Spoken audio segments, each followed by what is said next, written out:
Brews and Banter. Hi, Frank. Roman, how are you? Good. I'm excited for today's episode. Yeah, we got a couple special guests for us. First time, I guess, podcast interviewers, right? Yeah. And we'll let everyone know why they're here, what we're doing, and we'll let them introduce themselves. Go ahead, guys.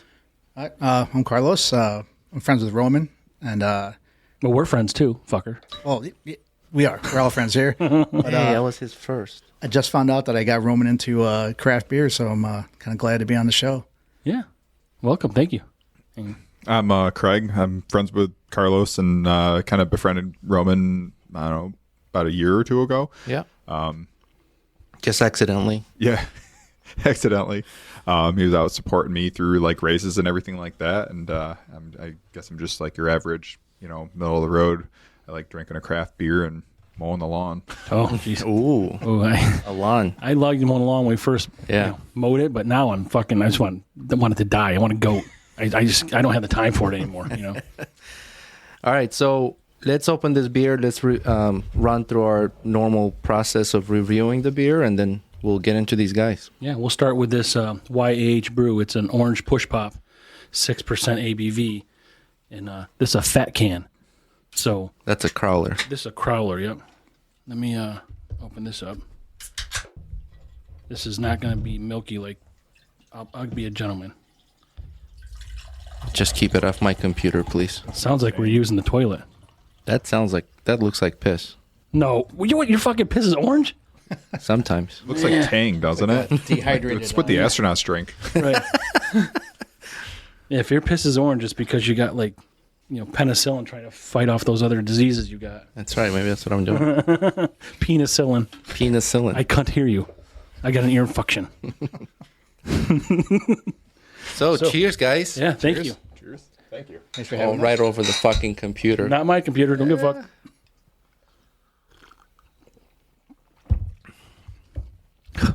Tastes just like it, doesn't it? That's good. Yeah. Like fucking orange Kool-Aid. It's almost like a creamsicle. That's like dangerous good. Yeah.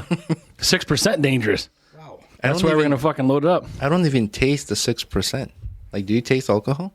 No. Like afterwards a little bit. It's no? like deliciousness. You know what it smells like? One of those flavorful drinks that you put powder in and you mix it, and it's got that almost like a powdery taste.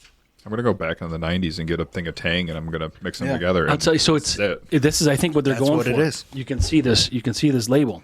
So, I mean, it's got the It's 90s theme. whatever it is. So yeah, the whole Little the whole. Saved by the That Bell. makes sense, Yeah. yep. Well, and it's the other one. We'll have hazed by the bell. Oh, really? But Yeah. they've got 90s videos playing in the brewery, like Vanilla Ice and all these things. And like and Ricky Martin. all high hair and pastel colors, and yeah, it was pretty cool.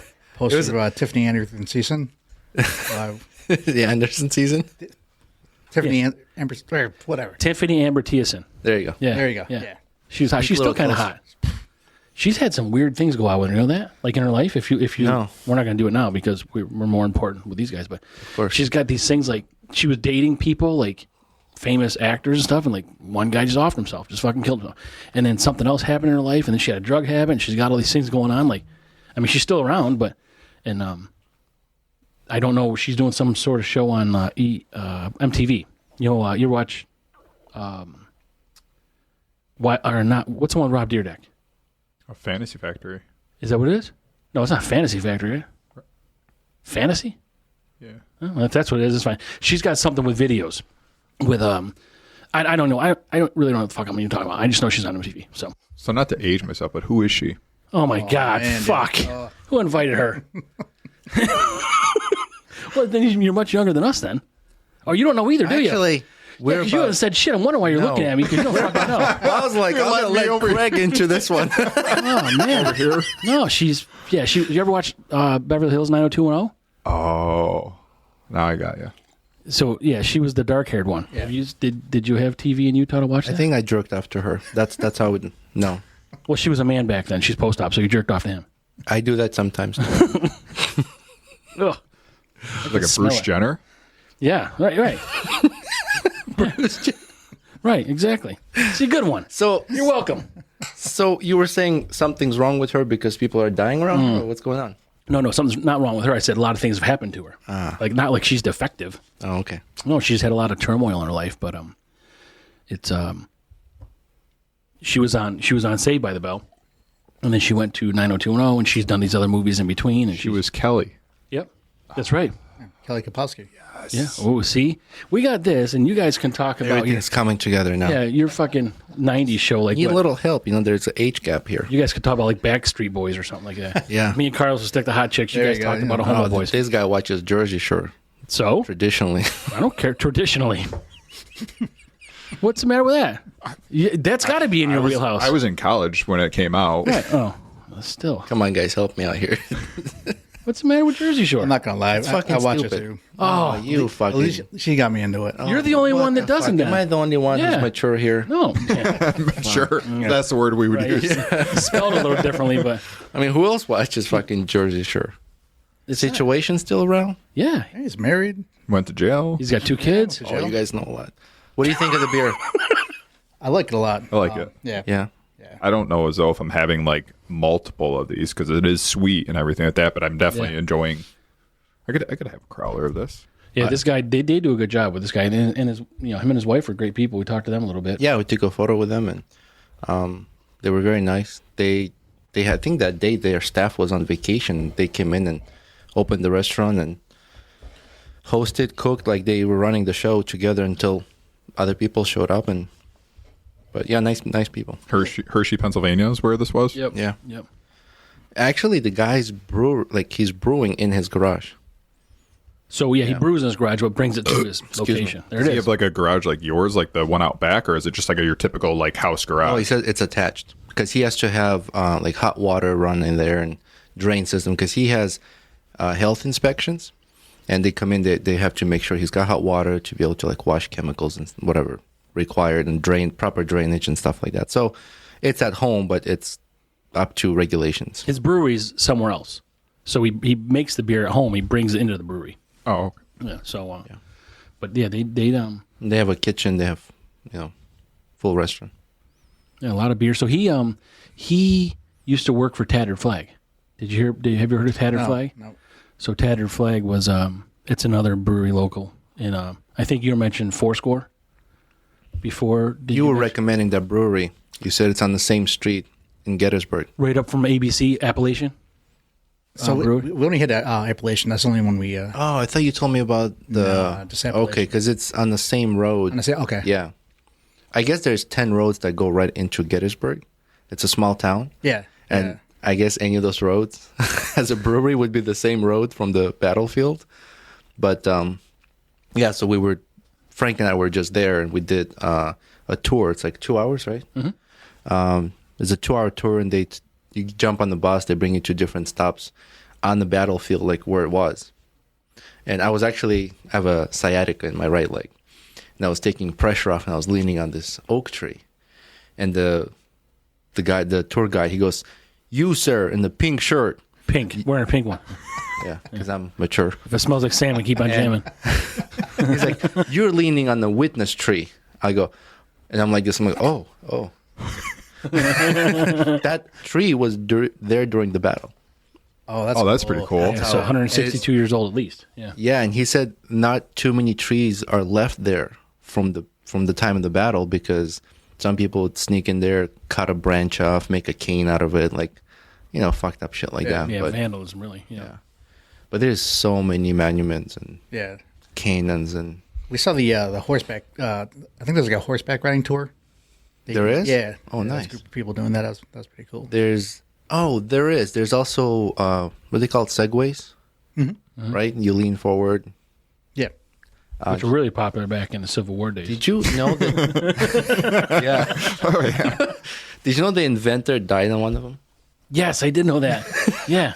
Didn't he drive off a cliff or something? like that? The guy who invented a Segway died on the Segway. How poetic. Yeah, too much fucking orange push pops. I wish some asshole inventors would fucking die with their invention. But that's another subject. So, Gettysburg was cool. yeah, it was really cool. So what Frank and I do here, we'll drink, we'll talk about the beer a little bit, then we'll talk about, like we are now, and then we'll get back to it and be like, hey, what do you think? Like, what would you give this score, like between 1 and 5. But you got to almost finish it before you can do that, because Yeah. if it's like a 19% alcohol, I want to hear what your response is at the end of it. Like, I've had one of those before. Yeah. 18% alcohol beer. Jeez. Was it enjoyable? It is not enjoyable. No, it's you mean, alcohol itself does, you don't really want to just drink it straight. Yeah. It's pretty tough, but I mean, I'll do it because I'm Irish and I'm a Viking. That's me on the left, by the way. But it's, you're not having more than one of those. Fuck that. It's like makes 1/3 of you alcohol now, As much as you talk about yourself over there, I feel like you jerk off to this. Well, what do you think that white shit is on my neck? Is that your fucking sperm load right there? Yeah, well, I overflow the cup. Oh, great. Yeah. That's what that gray is on your beard. It's drippage. I can't get it off. It's drippage. I stain it. So, Craig, Carlos, you guys not too long ago ran a marathon in Buffalo.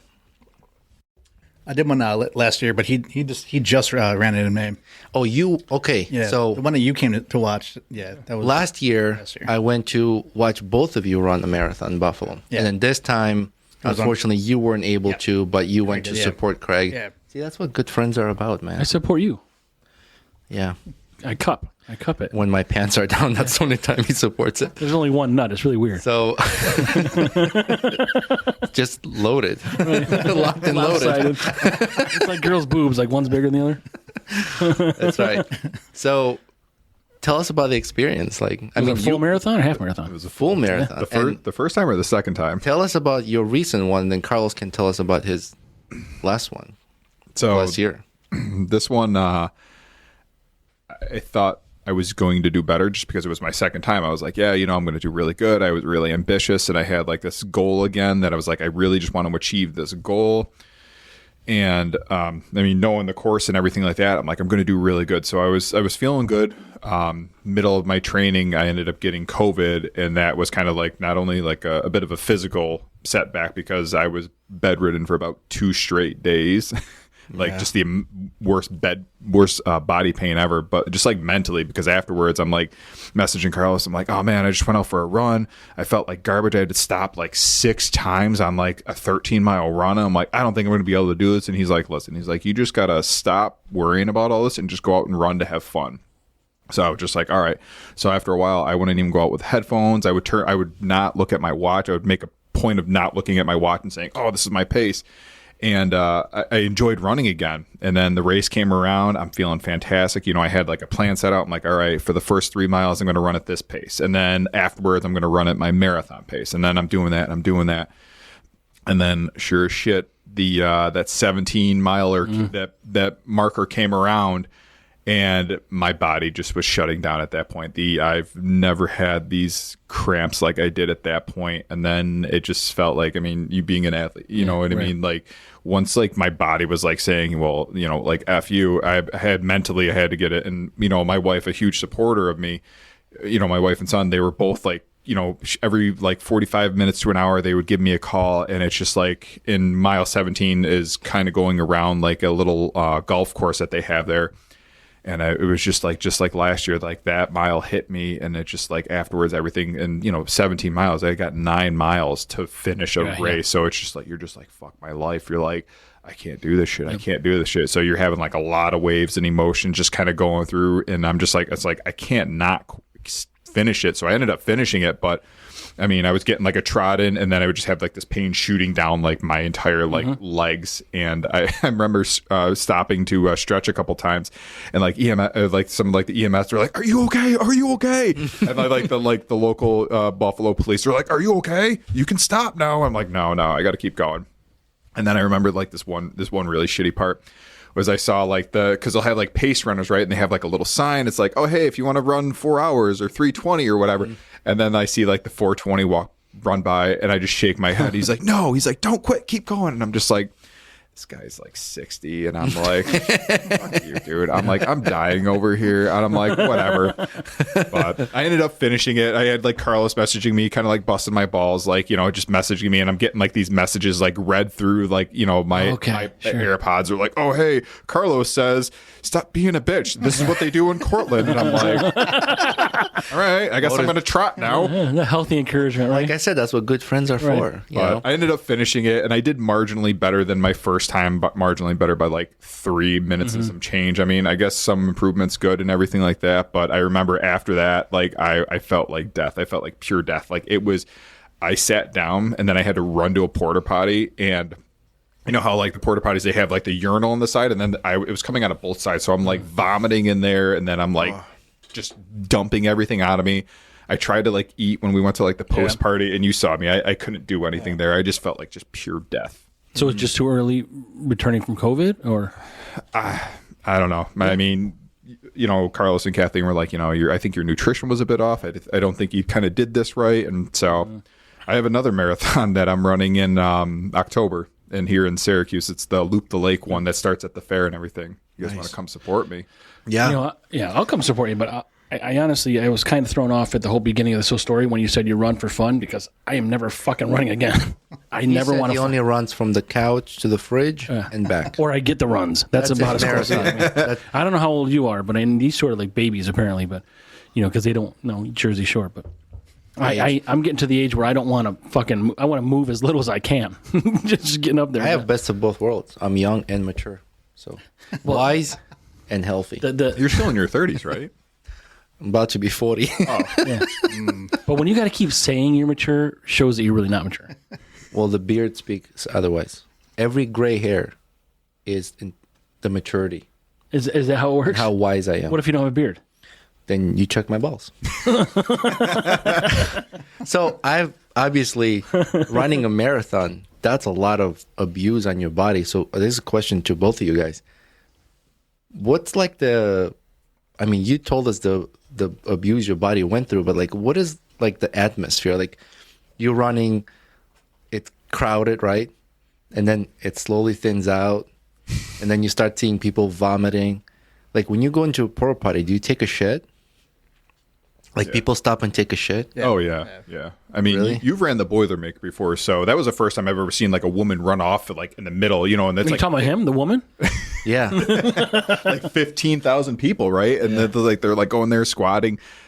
I mean, correct. You know, I mean, maybe you have a different opinion, but I mean, for like a Boilermaker, that I feel like you're a lot more with people. But then when you're with a marathon, there's like a good stretch. It's And I mean, lonely. I'm not just talking like a good Oh, yeah? stretch. Yeah. Like it's very lonely. So you have to be comfortable. It's like with being lonely, because it's like, yeah, you're going to be out there with like, Boilermaker crowd and everything like that. But then after that half marathon, there's not a lot of people that are running. People that. just peel off. I mean, there's a lot of people just stop. Yeah. Some people stop, or some like the half marathoners, they'll be done, and then that thins out the crowd. Yeah, I see. And now you have just the Okay. marathoners. So is it with a half marathon or marathon?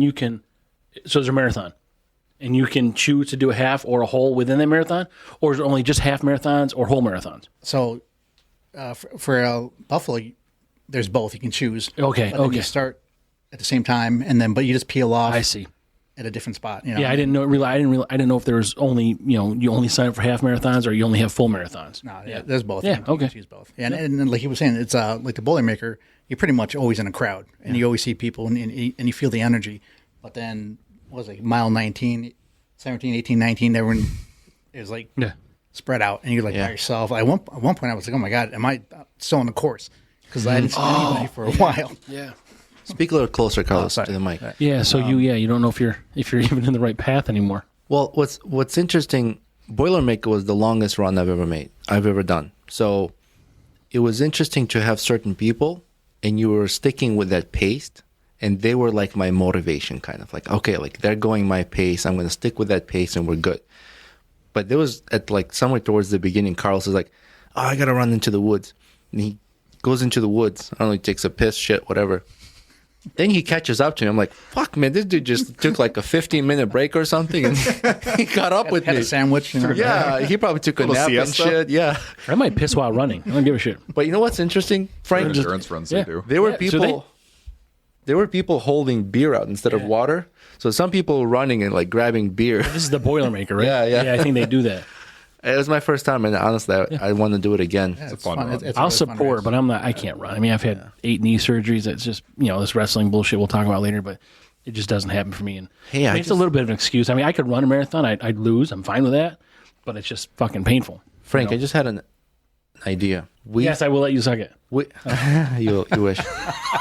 we sponsor Craig on the marathon.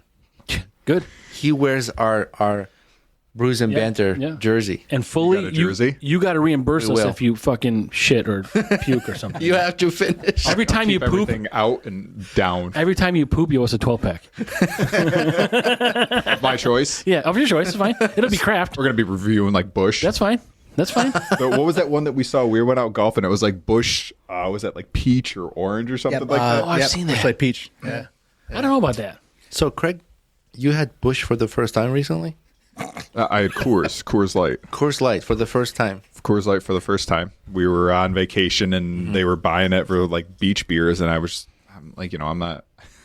I don't know about that stuff. You always drink craft beer, right? That's not craft beer, you fuckers. The majority of the time, I'm drinking like craft beer. I mean, like a regular beer for me, like growing up, I was telling him the other day we were golfing, I was like, my dad was drinking like Blue and Blue Light. So like in college, I was the only one walking in with like a 30 rack of Blue Light. Oh, I'm like, everyone's got like their Keystone Light, and I've also paid like $7 more than everyone Right. else. And I'm like, Here comes the rich kid. Here comes the rich kid. Where'd you grow up? Where are you from? Cicero. Oh, okay, sure, here. Yeah. Yeah. Yep. I didn't know if you were out of state or not. No. Yeah. And Carlos, you're from around here too, right? Yeah, DeWitt. DeWitt. Yeah, went to JD. Yeah. Nice. Oh, you grew up here? Yep. Yeah, good. So we all did. I didn't know, because we haven't really talked about it. I don't know where you guys originated from. So I was talking to my daughter the other day. You were with me. We were in Pennsylvania. And she says, I came on, I'm like, where'd you come from? She goes, your wife? I'm like, why would Well, Carlos is supporting Maui, Maui and I Brewing, fucking love your shirt, dude. I went there like 5-6 years ago. Really? You've been there? Yeah, when I went down with Chris. We did that That's vacation. right. Yeah. Yeah. It was an awesome brewery. Yeah. Yeah, it's cool. I saw a lot of support for them on Instagram. Yeah. So a lot of people were like, support Maui Brewery. So that was cool. And did it burn? Is that effective? they burn, right? Do they? I don't know if it was that part of the island.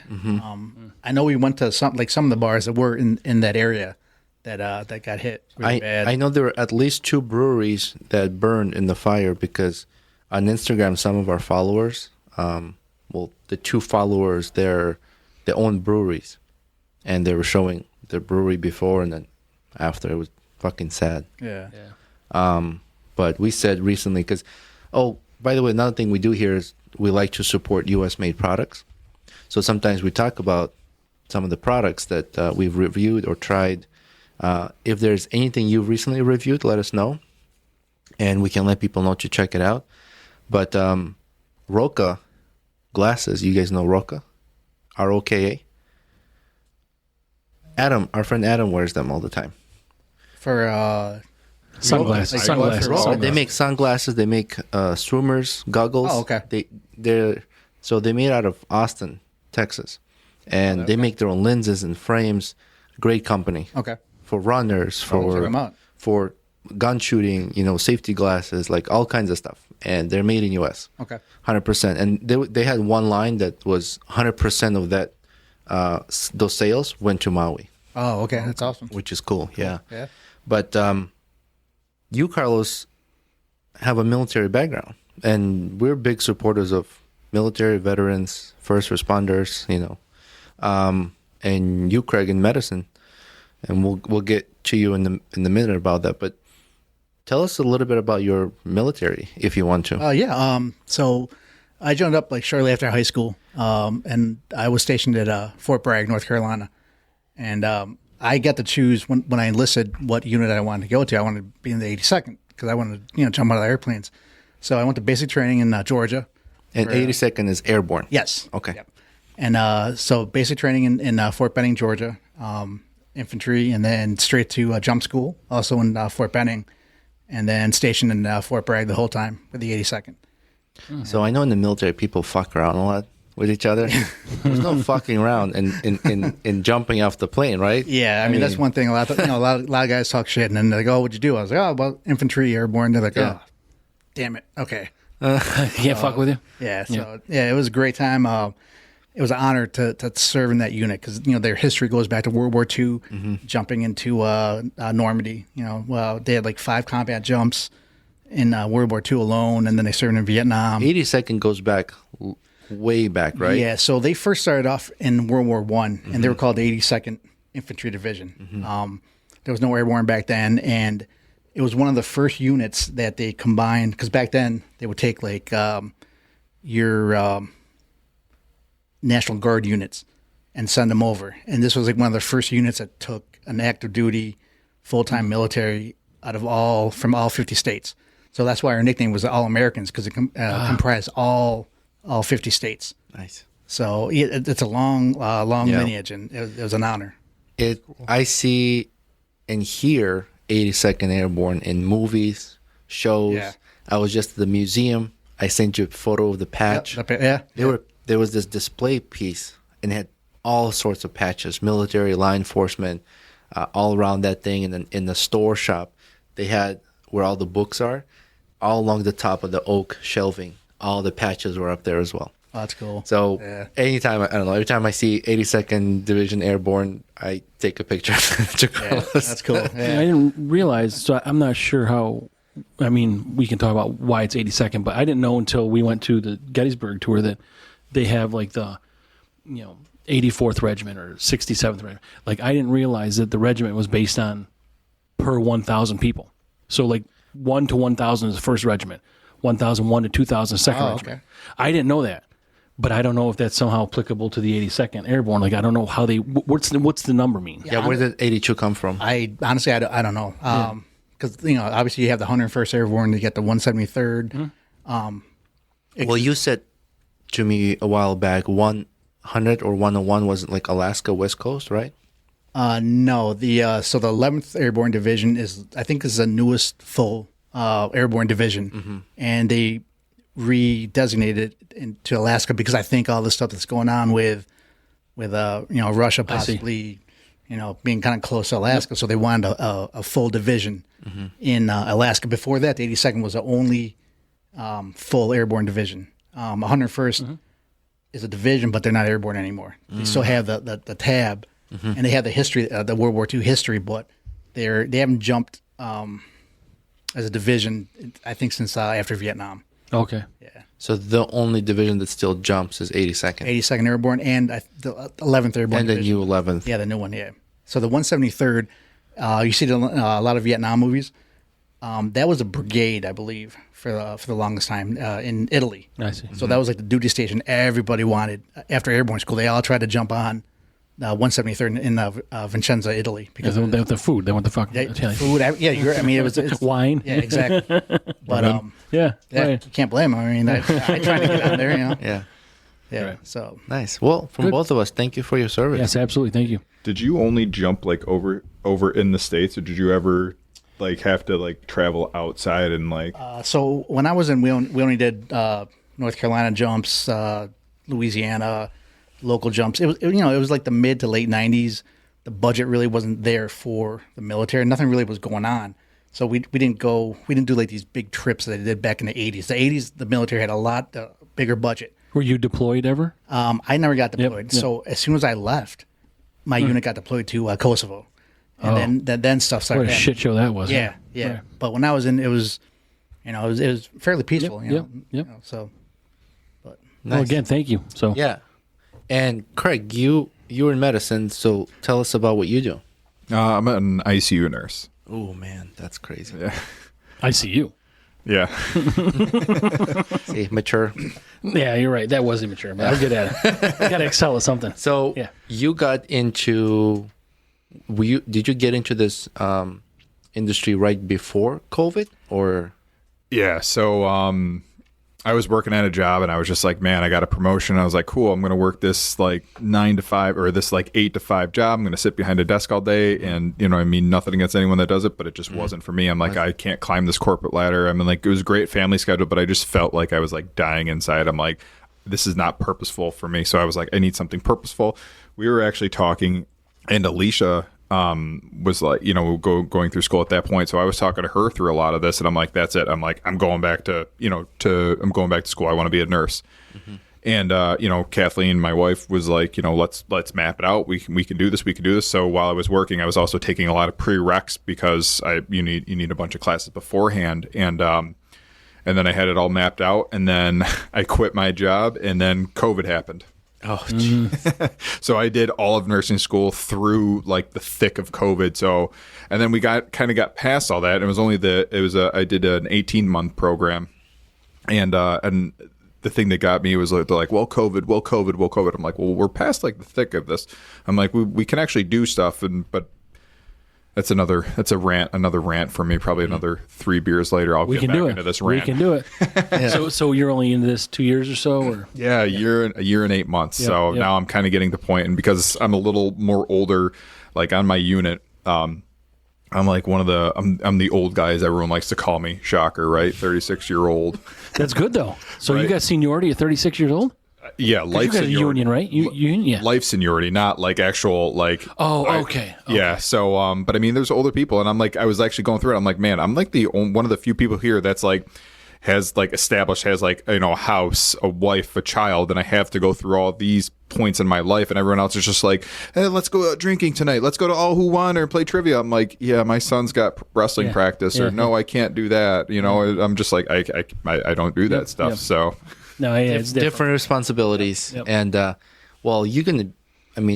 nurses who stuck at the hospitals or private practices through COVID are the pioneers who like got in the thick of it and went through it and had their hands full. I mean, I can't imagine how busy it was in the hospitals. You work at the hospital, correct? Yeah. Yeah. Well, both so are life risking jobs, I mean, absolutely. Yep. And then you went through during COVID, and nurses coming after you guys are the ones who should be like asking for your advice, what it took, because there's a mental aspect of this as well. Sure. And there, I'm assuming, right? Yeah.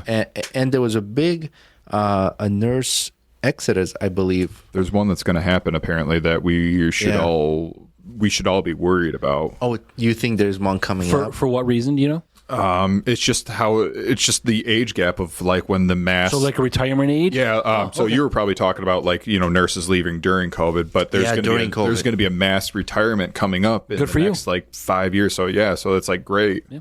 Good for you. great. You'll be 26 and However, it's good for the nurses who are ready to retire. Great, but there's going to be a workload that's going to be left behind on you guys. Sure. Absolutely. And the shortage of nurses is being felt throughout the country, not only in hospitals, but in private practices as well, or small practices. Mm-hmm.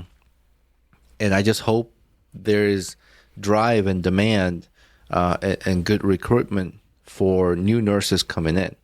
And I think they will need people like yourself to guide them through that and get them on the right path and be the motivator, or be like, Craig went through this whole COVID thing. I want him to be my guru. what's that? What's the word? What's mentor? Sorry. What's that Brant guy? Remember that Brant, the comedian with the curly hair, Brant? Oh, the He was married to guy, Katy right? Perry. yeah, dark hair. Yeah, and then wasn't he like some sort of love guru on some movie? That's what I picture. That's the maturity level. Yeah. Little change here. You have mustache. I do. We had a conversation earlier. He goes, "Well, you have a mustache." I said, "I have a beard." When is a beard and when is it a mustache? I was at my barber today. So Okay. my jumping off point was it's like, listen, Dylan, I'm going to become a hunter, so I need to have a beard. And he's like, so you're going to hunt? He's like, yeah. So he's like, what are you going to hunt? I'm like, whatever comes in front of my path. I'm like, less a human. He's like, oh, what if a human comes in? I'm like, then it's the most dangerous game. He didn't get the reference, but I'm just like, yeah. But no, so I'm like, so yes, so it's called a 2-piece, and then he made a reference to a 3-piece. So this is just like my one, right? So that's a beard, right? Because everything's all connected. But I was like, I have a beard. You have a beard. I don't have a mustache. You don't have a mustache. It's all one thing. Don't fucking touch me. Don't it's fucking touch connected. me. Fucking weirdo. Yeah, it's all connected. So that's what I was telling him. It's a beard. What is the? So for me, that's a 1-piece. That's a 3-piece. Why? Yeah, like A 2-piece would be this and a goatee. yeah, you would be wearing a bikini. Right now, you got pasties. You got a 3-piece bikini on. Yeah, and you don't. 3-piece bikini. And you're at the nudist fucking beach. Yeah, I'm a nude. We're nudist colonies. Me and Carlos are nudist Well, colonies. Carlos, what do you have to actually do? What's the deal? What do you have to do? I'm working on it. Okay, so the deal was North Carolina. We made a bet. Okay. I'll rock the beard if he has to have a full-on mullet. You're part way there, Arthur. I'm talking like Deliverance style. I mean, mullets mullets are like popular now among kids. Roman's got one. in the logo. I heard the kids are rocking them, like the younger kids. Oh yeah, it's we like were- the lacrosse kids They're all too. over the fucking place. We were at Hershey Park, and all the kids in line, they all had mullets. Like 90% had mullets. But it's like it's front mullet, it's side mullet, it's like all over the place. It's like they grow long hair, and then they trim the sides around the you're like a ears, sheepdog. You're like, and that's it. You know, some of them have curly pull the hair, curtains aside. some have long hair, and you ever watch show Kenny fucking Powers?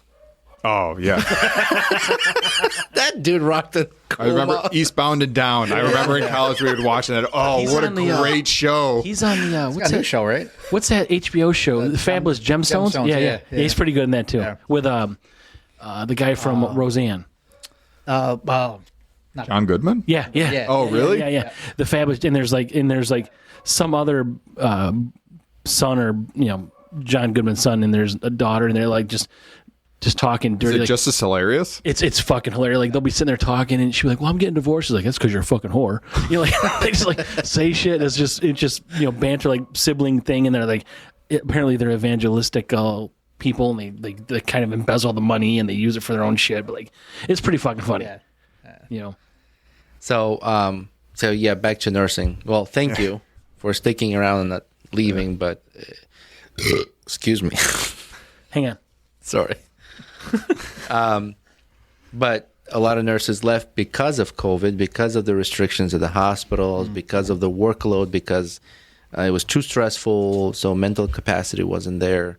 And you stuck around. So both of you guys, thank you. Yeah, I know. Thank you as well, because I went through COVID. I had a close brush with death. And, Frank. It was Frank probably shortly before you started.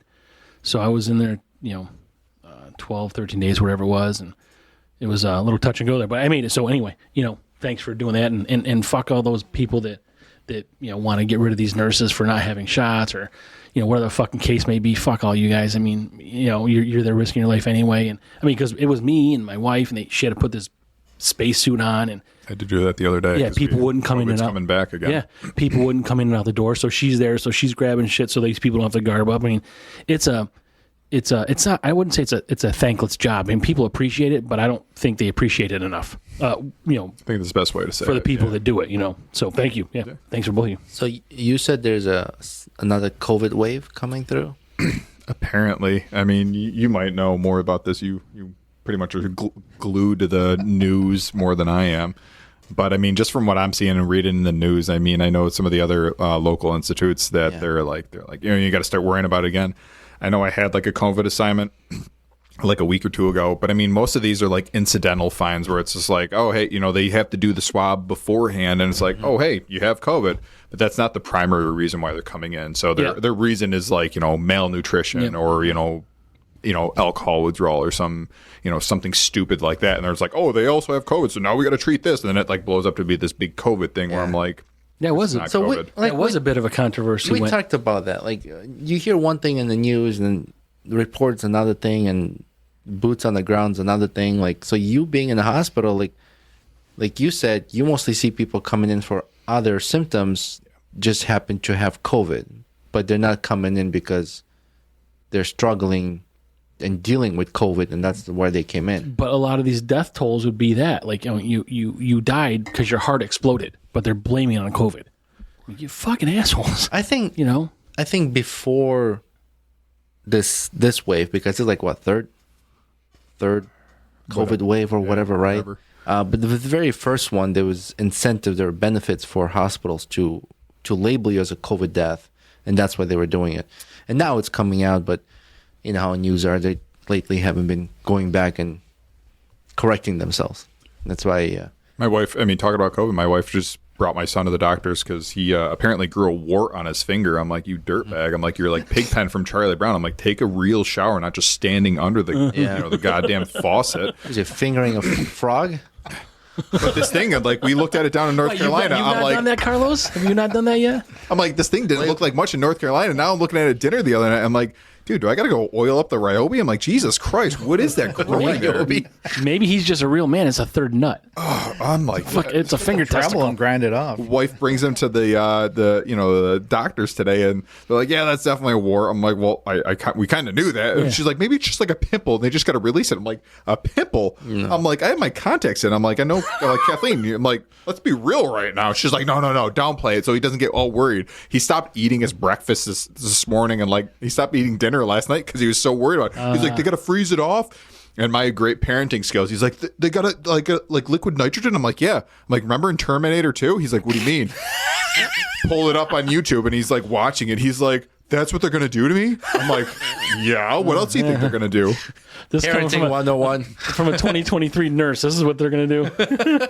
So she's like, oh yeah, well they also recommended that he get a COVID booster. I'm like, oh, we can talk about that later. She's like, what do you mean? And I'm like, just let's pump the brakes. I'm like, let's have a rational conversation about this. I'm not saying yes, I'm not saying no. Let's just have a rational. Let's eat this pasta right now. Let's just. It's not expedite. Let's finish dinner. Irrational decisions. So what was the bet here between your beard and your hairy mullet? It wasn't really a bet though. It was just like you have to do this and you have to do this because and Alicia was like, yeah, he's got a great beard. I'm like, dude, you should grow a beard. And he's just like, no. I'm like, no, grow a beard. He's like, I'll stoic. Like, for me, no. I think like you could grow a mustache because like your upper lip looks super dark and the rest of you doesn't. See, honestly, the big reason I probably don't want to have a beard is because I got a lot of gray coming in. So, Come on, man. Are you over 50? no. Okay. No. No, fuck. I'm over 50, you fuckers. Be proud of your age. Okay, yeah, yeah. man. I'm rocking gray. As I hear him telling you, oh, it looks like you got a little spunk going on. It's semen. It's definitely. Honestly, it's the only action he gets. That's it. He just I'll take what I can get. It's fine. I'm sure he's got a picture of me jerking off somewhere. That's fine. I don't have a picture of him jerking off. I have a picture of me jerking off to him. Yeah. That's what I meant. That's what good friends are with for. Kelly Kapowski in the background. Right. Yes. Saved by the Roman. Fucking Carlos sends me a picture the other day. He goes, check out, what did you say? Oh, was it the? She's the one that she was pulling back on a bow. No, another one. There's like a dog. That was that was the seventh pit, right? There's this chick with this tits hanging out. Is that the golfer? Oh, and it's got a healer. Check out that dog in the background. I'm like, oh, okay. What dog? Yeah. What dog? So I sent him a picture of this chick with her tits hanging out. I'm like, check out those hardwood floors. Yeah. You ever see those people like I got memes, there's like someone pissing this long fucking dick and they're like, look at my new watch. And they're holding their I got all kinds. I don't know. I don't have any of those really, by the way. So we need to refill on beer, and I want to keep going. Yeah. And this is a beer review podcast, and these guys know a lot about beer. I want to get into that. Before we go, let's grade these. Okay. What'd you guys think of the orange pop? Taste wise, so how do you guys aroma? Taste wise, give it like stars or we overall give it between 1 and 5, based on aroma, appearance, and taste. Yeah. So. I have a huge sweet tooth. I love sweet stuff, so I love the taste of it. So I'd give it 5 stars. Oh, wow. First one. Man, that's a premature ejaculate right there. This is dangerous for me. Dangerous? Okay. And alcohol, right? Like you don't feel it. Exactly. Like, I fucking finished that thing like 5 minutes. So hypothetically speaking, if I were to dip my balls in there, He's going back for seconds.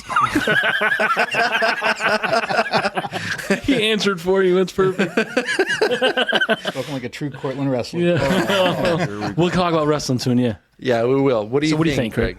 I'm like a 3.5. I mean, it's a good beer. I like to judge my beer on like what am I going to do for the day when I have this. So I'm like, if I'm going to go to like a brewery, I'm going to have this. I'll definitely have this, and it's a great beer. I really enjoy it, but can I have like several more of these?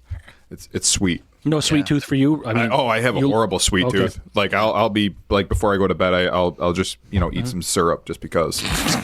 Well, that's good because you're going to run 26 miles next fucking day. Yeah. Chop some firewood. I sniff syrup. I get fatter. Yeah. I mean, everybody's different. Sweet tooth, hoppy. I was really into IPAs when we first started this, even, and Roman wasn't. He really kind of likes IPAs now, and I'm kind of like getting into lagers and some ales. And kind of these Belgian Kolsch's and shit like that. Yeah. But this is I don't mind it. I like it, and we had it, and I'd probably give this 3.75. Yeah, I had to develop a taste for an IPA, and then recently we've been drinking IPAs, and I would get like a burning feeling. Like it almost like burns my throat. Like it's too acidic. It's your chest hair growing. You're welcome. Yeah, see my chest hair. Great too. You're welcome for that also. So, I enjoy a good one, like solid IPA, but not. I can't like put 2-3 IPAs down. If they have like a little bit of flavor to it, a nice aroma maybe, but it has to be pleasant. It can't be like I'm fighting through it, you know. But I didn't get it.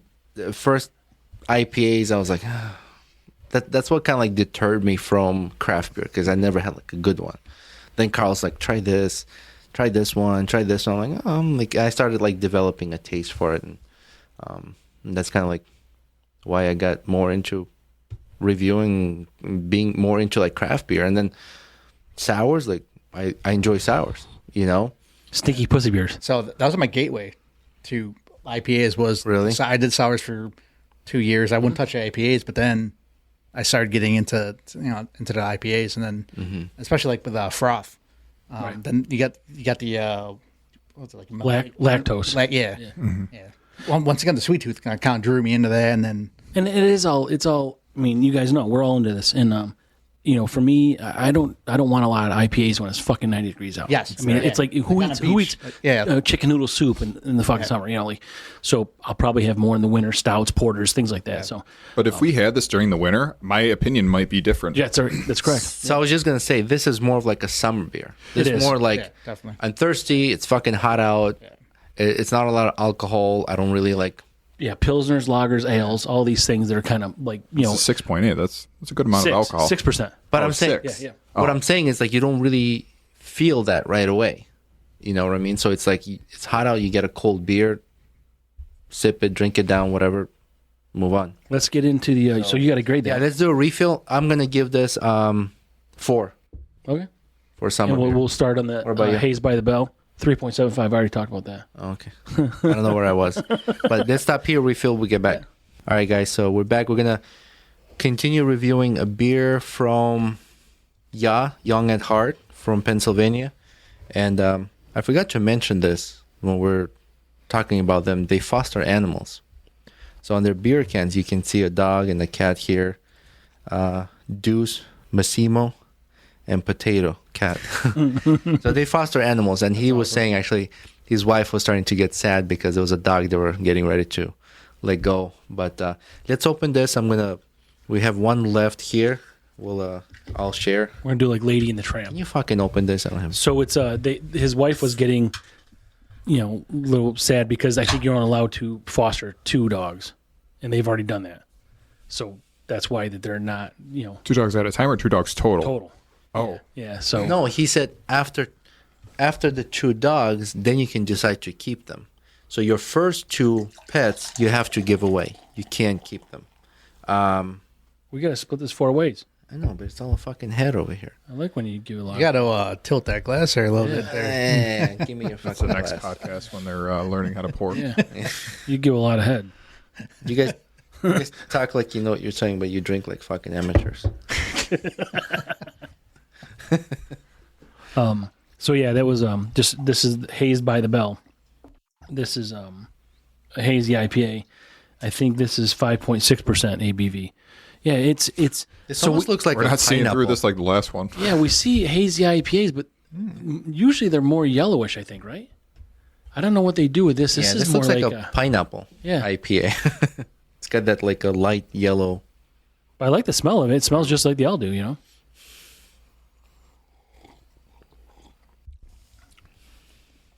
Yeah, it's what I expect, you know? You taste the burn though, like You taste the hops. taste the hops, taste the but hops. it's like really rich, I like right? this. Yeah, I like it. Yeah. So you guys are big IPA fans or just beer in general? Like, what's your favorite type? I don't know, judging just by Craig's mustache, I think he's like IPA guy right there. Like he's got the Peaky Blinders haircut, the yeah, mustache. I think like whiskey more. yeah. I joke around. I'm too young for whiskey. Yeah, I wish I could get into it. I can't. Yeah. You know? I don't know how to better characterize this than I'm like a seasonal drinker. Like I'm not going to have a stout on July 4th. That's right. Because for me, that's just silly. Yep. So right now, I mean, like, this is a fantastic beer. I would enjoy this on a day like today, right? It's a nice day and everything like that. You come towards more fall.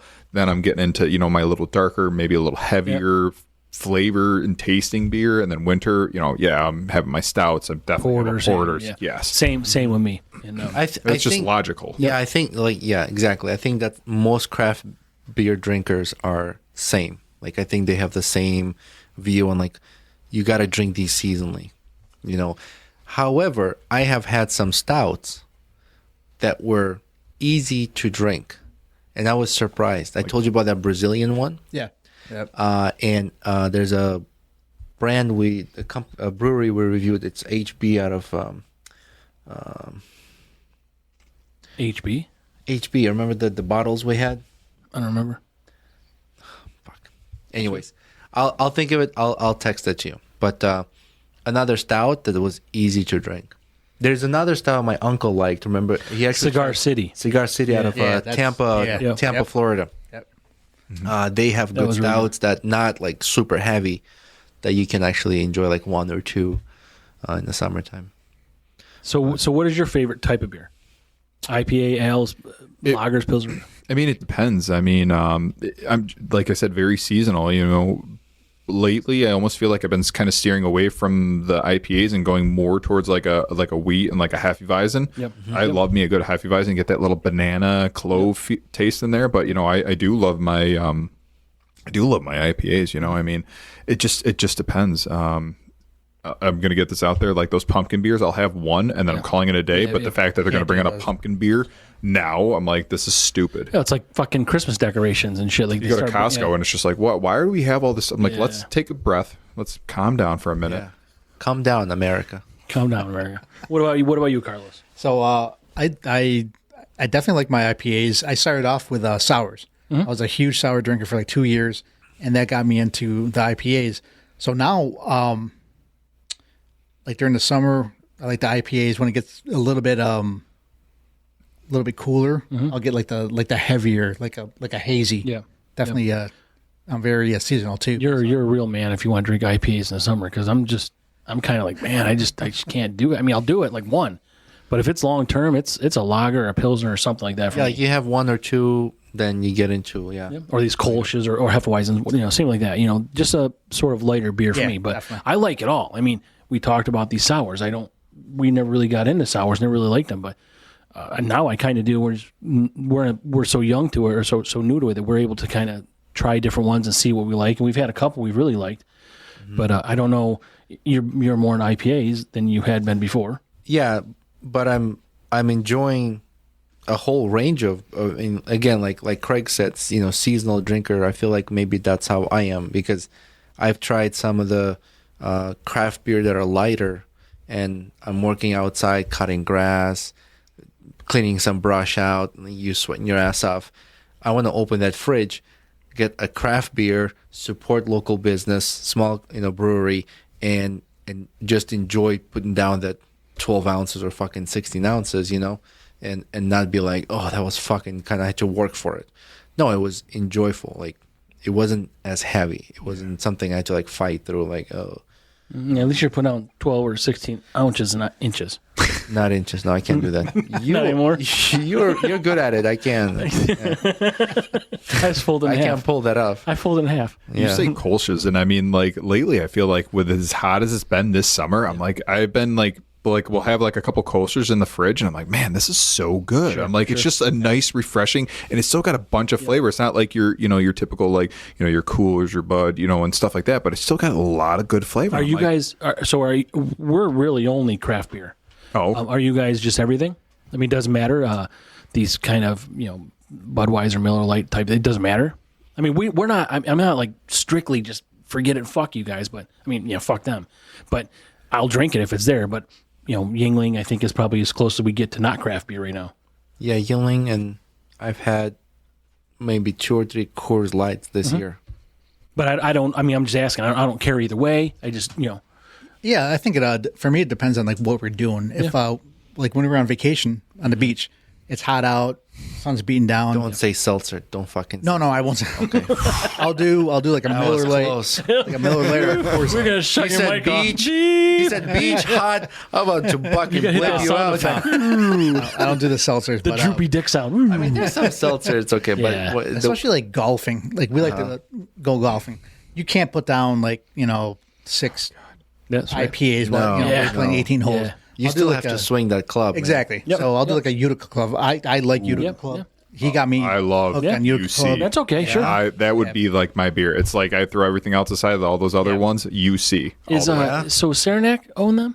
Yes. Yeah. Okay. Yeah. Because we talked about some of these things, all these mergers now, and all these things. Yeah, there's a lot of there's Flying mergers Fish we had in Pennsylvania. New Jersey, and was that the company they merged with? Flying Fish was from New Jersey. They merged with another company. So there were 2 or 3 companies we mentioned that merged just to stay alive. And like we have, you know how there's Hall of Fame for like boxing, and so we have Frank came up with this idea for Alcohol of Fame. Because there's one. Certain beers or Okay, certain alcohol we will enter into our Alcohol of Fame, and we're actually going to have like a shelf in the studio, and we'll display those beers or liquors or whatever. But you've heard of Anchor Brewery out of San Francisco? Yeah. 127 years they've been in business, and they just closed. However, actually, Frank, I just found out there's a possible chance the workers are looking to buy it. That's Perfect. cool. They're great. Yeah. Which- absolutely. Isn't that like I'm the like- Green Bay Packers? Like they're owned by like the Right. citizens. Yeah, That'd yeah. be great I'm for like a like, brewery. I was so excited. It was that'd be great. It's such a relief to hear that the dedication that these workers had to this brewery, that they're like, fuck this, man, we need to buy it. Well, and that's To the thing. come together to form this. Whatever the problem is, how the business is run, maybe you're trying to make so much money, you got so much overhead. Now you sell it, you file bankruptcy, and then someone else is going to come buy it. Now you get to streamline, and your overhead maybe is not whatever it was before. So now you can be employee owned, but you don't have all this debt you're fucking struggling under.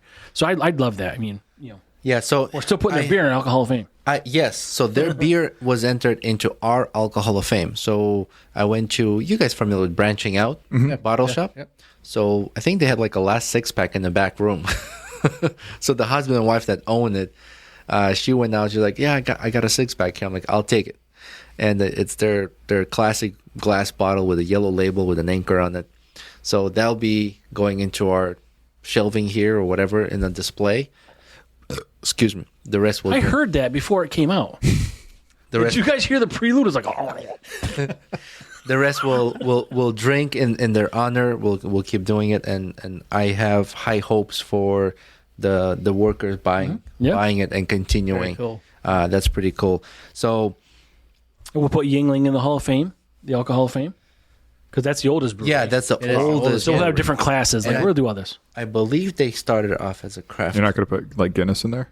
Well, we haven't really had the panel established yet, so maybe you guys can be in Getting charge. there. Like, So you could we're thinking a certain number of years, okay, popularity, definitely classes. yeah, and have like a good social support, I guess, like behind it, behind the beer. And nudity. We need nudity. Like I feel like Really ever.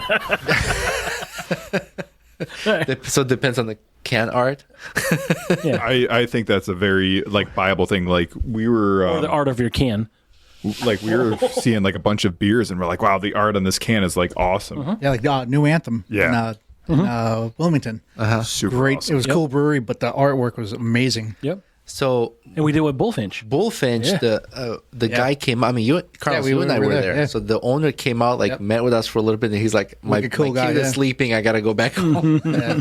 I thought it was really cool that he made that trip. But his brother is the Graphic design. graphic designer, and his brother does all the artwork, which I think he's following us now.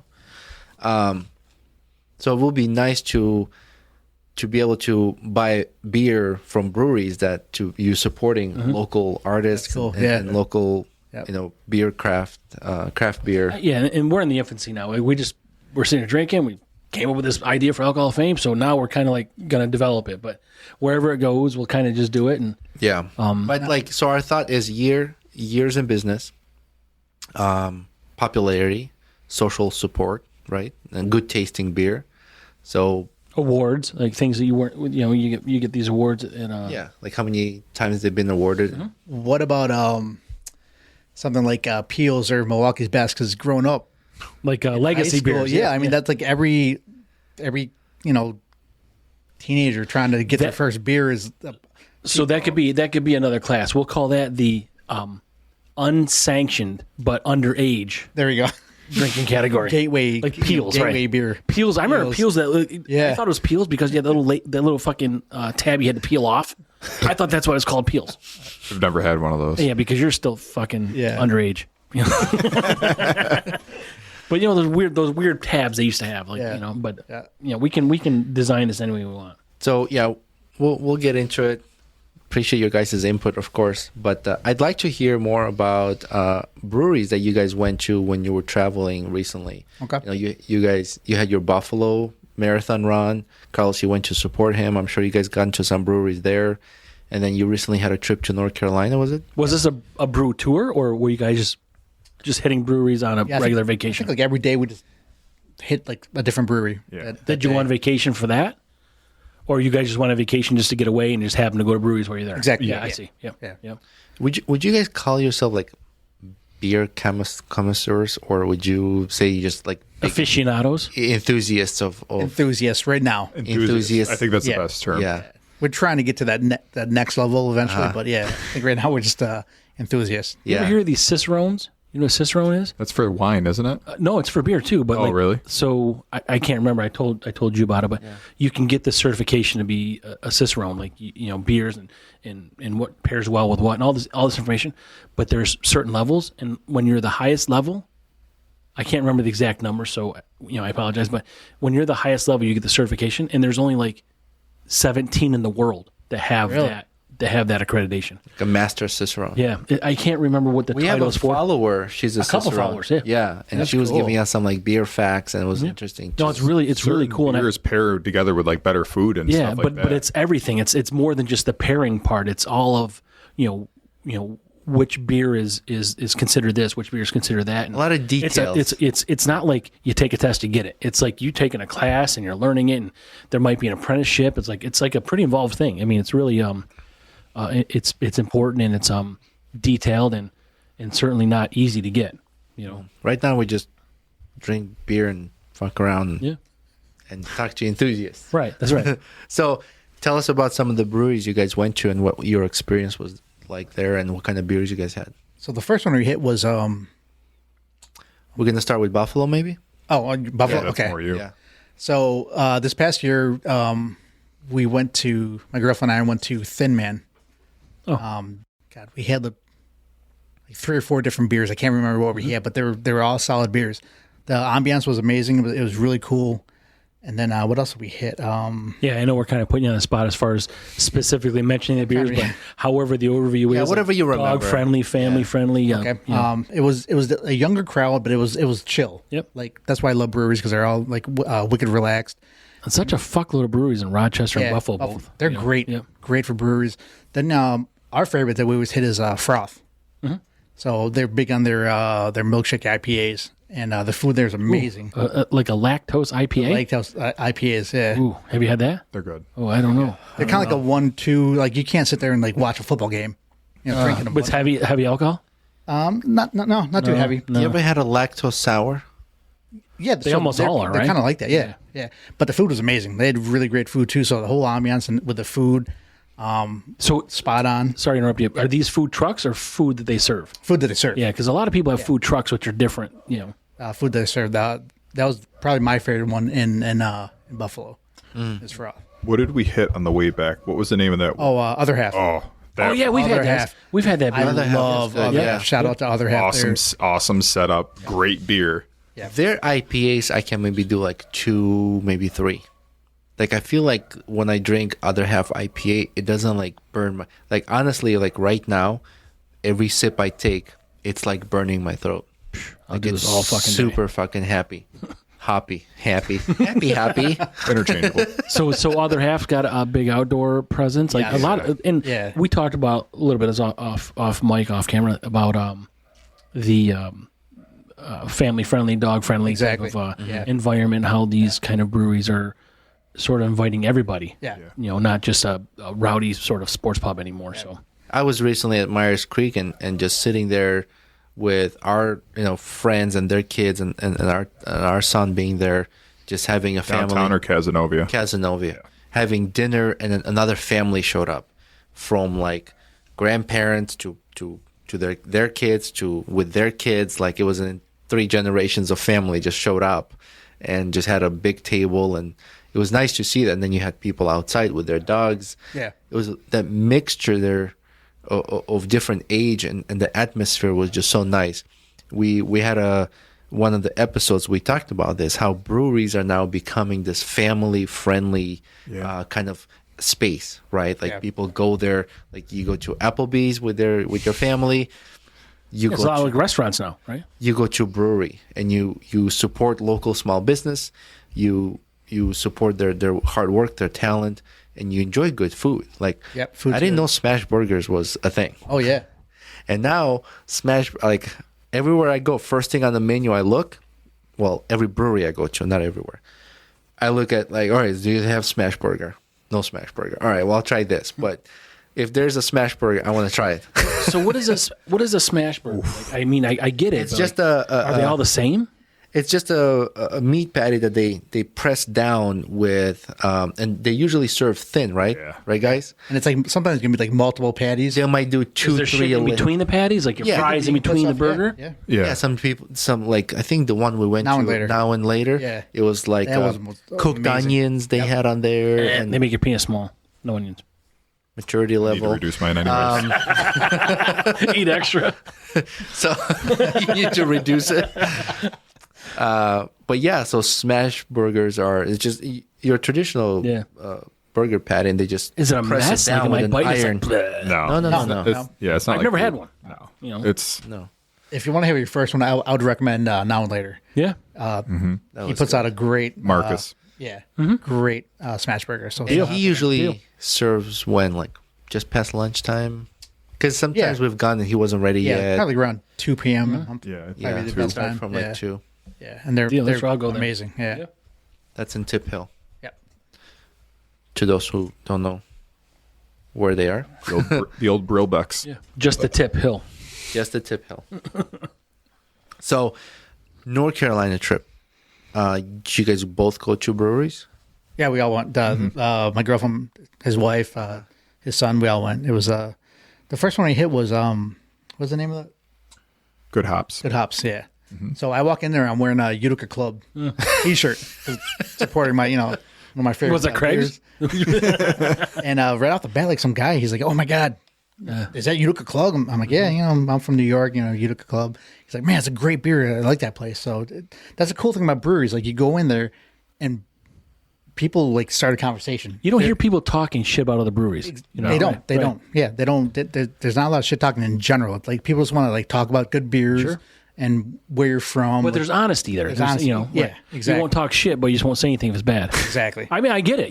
People aren't going to like stuff, but there's still just this kind of community that's pretty close. I was in Buffalo. I went to a Big Ditch Brewery. Mm-hmm. The guy 2 seats from me at the bar. My wife and I went over there. I got like a flight. What are you doing? You got to mix it up. This is going to come out chunky like your jism. How do you know that? I've had it.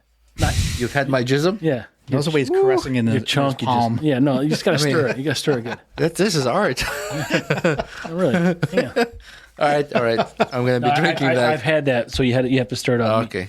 Me and my wife had that, so you got to mix yours up. My also. wife and I went to Big Ditch Brewery right there in Buffalo, downtown, and we just got a flight. And the 2 seats down, the guy was like talking to the bartender. He's like, "Oh yeah, I'm from Utah." I'm like, "Where from? I used to live in Utah." And he was like, "Oh really?" So it's like it was really easy to strike a conversation. People, breweries, there, so many of them are very like laid back. Yeah. you know. But that's cool. So you just went in with Utica Yeah, just, He's like Julian Schultz. yeah. Yeah. And I remember I had this one really good beer there. It was that like a jalapeno. Ooh. It had like some kick to it, and I loved it. Yeah. I had like 3 of those, and it was good. It was good stuff. Nice. You wearing Craig? You wearing a brewery shirt? Yeah. Oh, is that fucking Blackbeard? Sure. Yes and no. Yeah, so they had. Well, you don't know? No. Edward Teach, I think was his name. Yeah. Blackbeard. Yeah. So yeah. Oh. The fuck, man? You are 12. Jesus.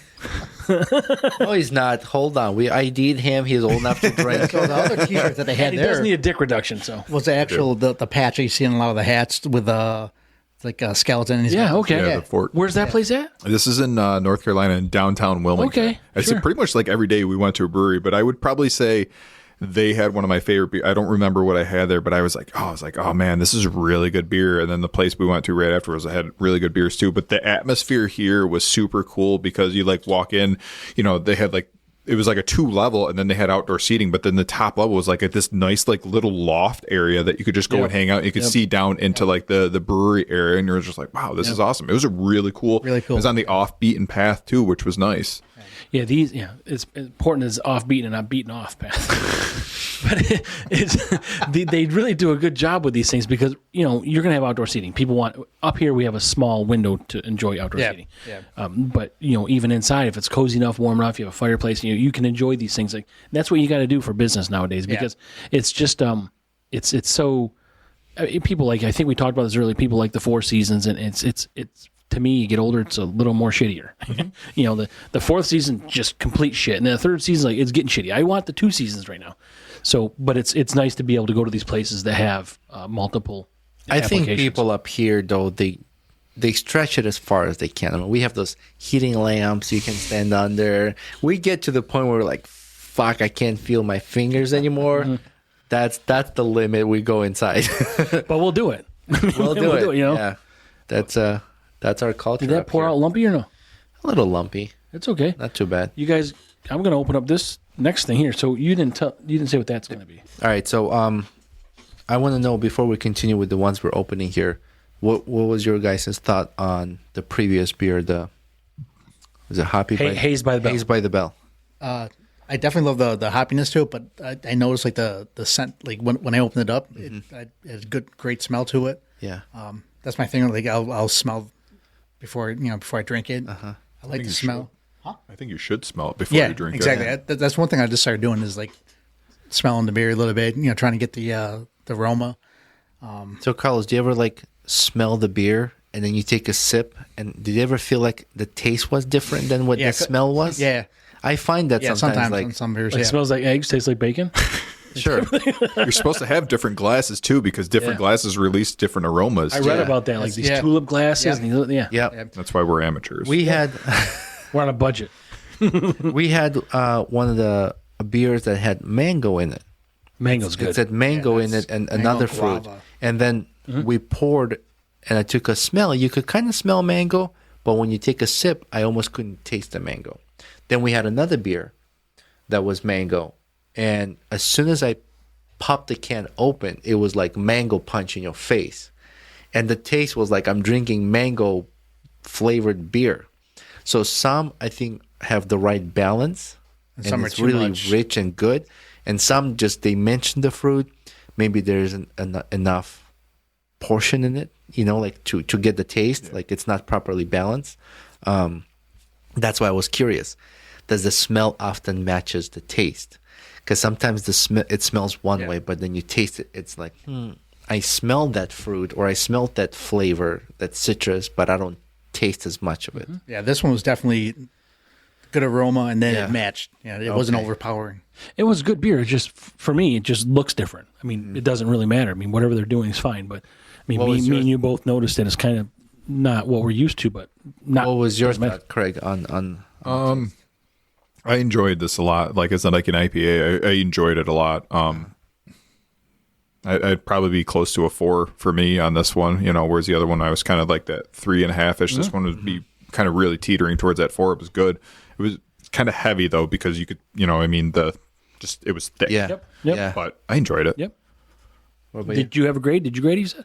I'd say like a 3.9. Yeah. Yeah. Yeah. I mean, I really wish we would have kind of did something different based on an IPA versus a Pilsner, but we can't get into all that. It's too much, too complicated. That would take forever. I want to keep That's it a lot. simple. Yeah, this We is already separated Stinky Pussy Beer versus fucking... Stinky Pussy Beer. We just do SPB. Like, it's not even a Sours. number anymore. It's just it's a letter. But yeah, I like this too. This kind of, makes my throat burn a little bit. I think you talked about it also. Like, I don't know if it's citrusy or what the case is. It's not bad for me, but I'm probably 3.5. I'm at around 3, close to 3.5, just because it's burning my throat too much. Maybe it's too hoppy. Do you think it has anything to do with the other beers you had? Maybe. No, Yeah. No, because I'm drinking other beer and it's fine. Well, let's try this next one then and see if you're. Well, now I'm having a sour. This is different. So Yours looks like This was good. fucking tampon juice. This was good. now we're... Well, you said you had this. It's tampon juice. So Carlos and I are drinking Drecker Brewing Company, and this is called Chunk Sunday Sour. It does taste like. I mean, it's. You tastes smell the like- chocolate Yeah. when Where are it? they You can from? smell it. Is it chocolate and at Albany or no, not Albany. I like their symbol though. maybe baby eyes can see it? I can't find where they're from. We'll find out. Go ahead. Do you ever now when you're drinking beers and you guys are testing beers, do you guys test it like you go from like kind of like how you start an argument, right? Where you start like talking and then you get to the yelling point, or do you guys always just jump right into like, yeah, let's try a triple Belgian, at this point, and then hey, let's go back now down to a Pilsner or a Kolsch. Do you guys ever feel like you should not should, but do you ever like kind of climb your way up? We don't. You just throw whatever at the wall sticks. We're and just sticking with random. So you've seen our beer vault. That's our refrigerator. And we just say like, let's do this one today. Or if we've gone to a brewery recently, we will buy their beer and we'll be like, okay, let's use their beer for this podcast, for our next episode. If we haven't gone to any breweries or, we just start our next episode, we go to our beer vault and be like, all right, what do you want to do today? Well, I feel like IPA, or I feel like a sour, or we haven't had a blonde ale in a while. Let's do a blonde ale, So again, there's no like we're trying to work our way to specific. It's like whatever we feel like that day. I've asked you guys before you came over, like, what are you in the mood for? You were like, I don't care anything. Right. Carlos had certain requests, and sorry I didn't make it to store. prima donna. But I Did you feel have like requests? I feel like we had making that up. I feel like we had enough here that would like Yeah. suffice you. So but yeah, we don't have like specific goal we're trying to reach or stages. What do you do like when you're at home? When you're just like at home, just drinking and everything like that? You're gonna have a couple beers for the day. Do you ever just do you just say whatever? I'm just gonna drink whatever and just keep grabbing and grabbing and grabbing? Or do you ever kind of like you're like, you know what? If I'm gonna have a couple beers today, hey, maybe I start at like a 4.8. Maybe it's only like this many IBUs. Maybe then I go up to a 5.6. Mine's never alcohol or IBU driven. It's just, so the way this beer vault works is we buy a 4-pack or 6-pack, whatever it's going to be. We make sure we have at least one for each of us so we can grade it. And then after that, it goes on the top shelf. And it's just free game. So then if we're, hanging out with my wife, really not in IPAs, she's in the lager, so we'll just pick something. And I don't really drink much at home. I will. if it's by myself and I want to have 30, I'll fucking have 30. If I want to have none, I have none. But you're grilling or somebody just want to try it out, it does grab it. But again, I think it's a lot of it's seasonal. If I don't want an IPA if it's 90 degrees out and I'm on the grill. Just don't do that. Yeah, But I'd say at home. So I go to a local craft beer shop. I'll buy a bunch of random beer. Some of the beer I buy because of the can art. And I was going to ask you guys, do you ever buy beer because what the can art looks like? Yeah, definitely. Because I look at can art, I'm like, okay, I can do a video shoot with this. But I'm looking at it as a podcaster, content creator for the podcast. Some people might just buy like, oh, this kind of look cool, I'll buy it. Or they just read up and like, oh, this is the kind of beer I want. But I'll buy a basket full. And I usually go to branching out bottle shop. yeah, they're a go-to place really for us. Yeah, it's just easy access for me. I'm sure there's more good ones, but they've been great to us, and That's a And really you guys good go place. there, right? Yeah. Oh, it's like 8 So- minutes from my house. Yeah. Yeah. Well, that place, I also do the State Fair Deli I was telling you about. You told me about Yeah, that place I is haven't Right been across there. from the mall. No, it's I don't know how many Like on the miles. same road up, like from Daniela's, right? Yes, yeah, Yeah. Oh, okay. Okay. Yeah. So on the same side as the State Fair, but just past it, like maybe It's Solvay or something? Yep, like 3 miles okay. past it. Great sandwiches Lakeland. Yeah. Right. Yeah. Right. Okay. and the beer. The guy goes, he knows the stuff. Yeah. He's Yeah. solid. What's the name of that place? State Fair Deli, Okay. yeah, something like that. So I buy a bunch of random beer just to try it out. And like, oh, we should have this for a podcast, or this would be good for podcast. So then I'll go and buy a 4-pack or 2-pack to bring it over, put in our beer vault. And then sometimes there's like beer. I'm like, I can't do this again.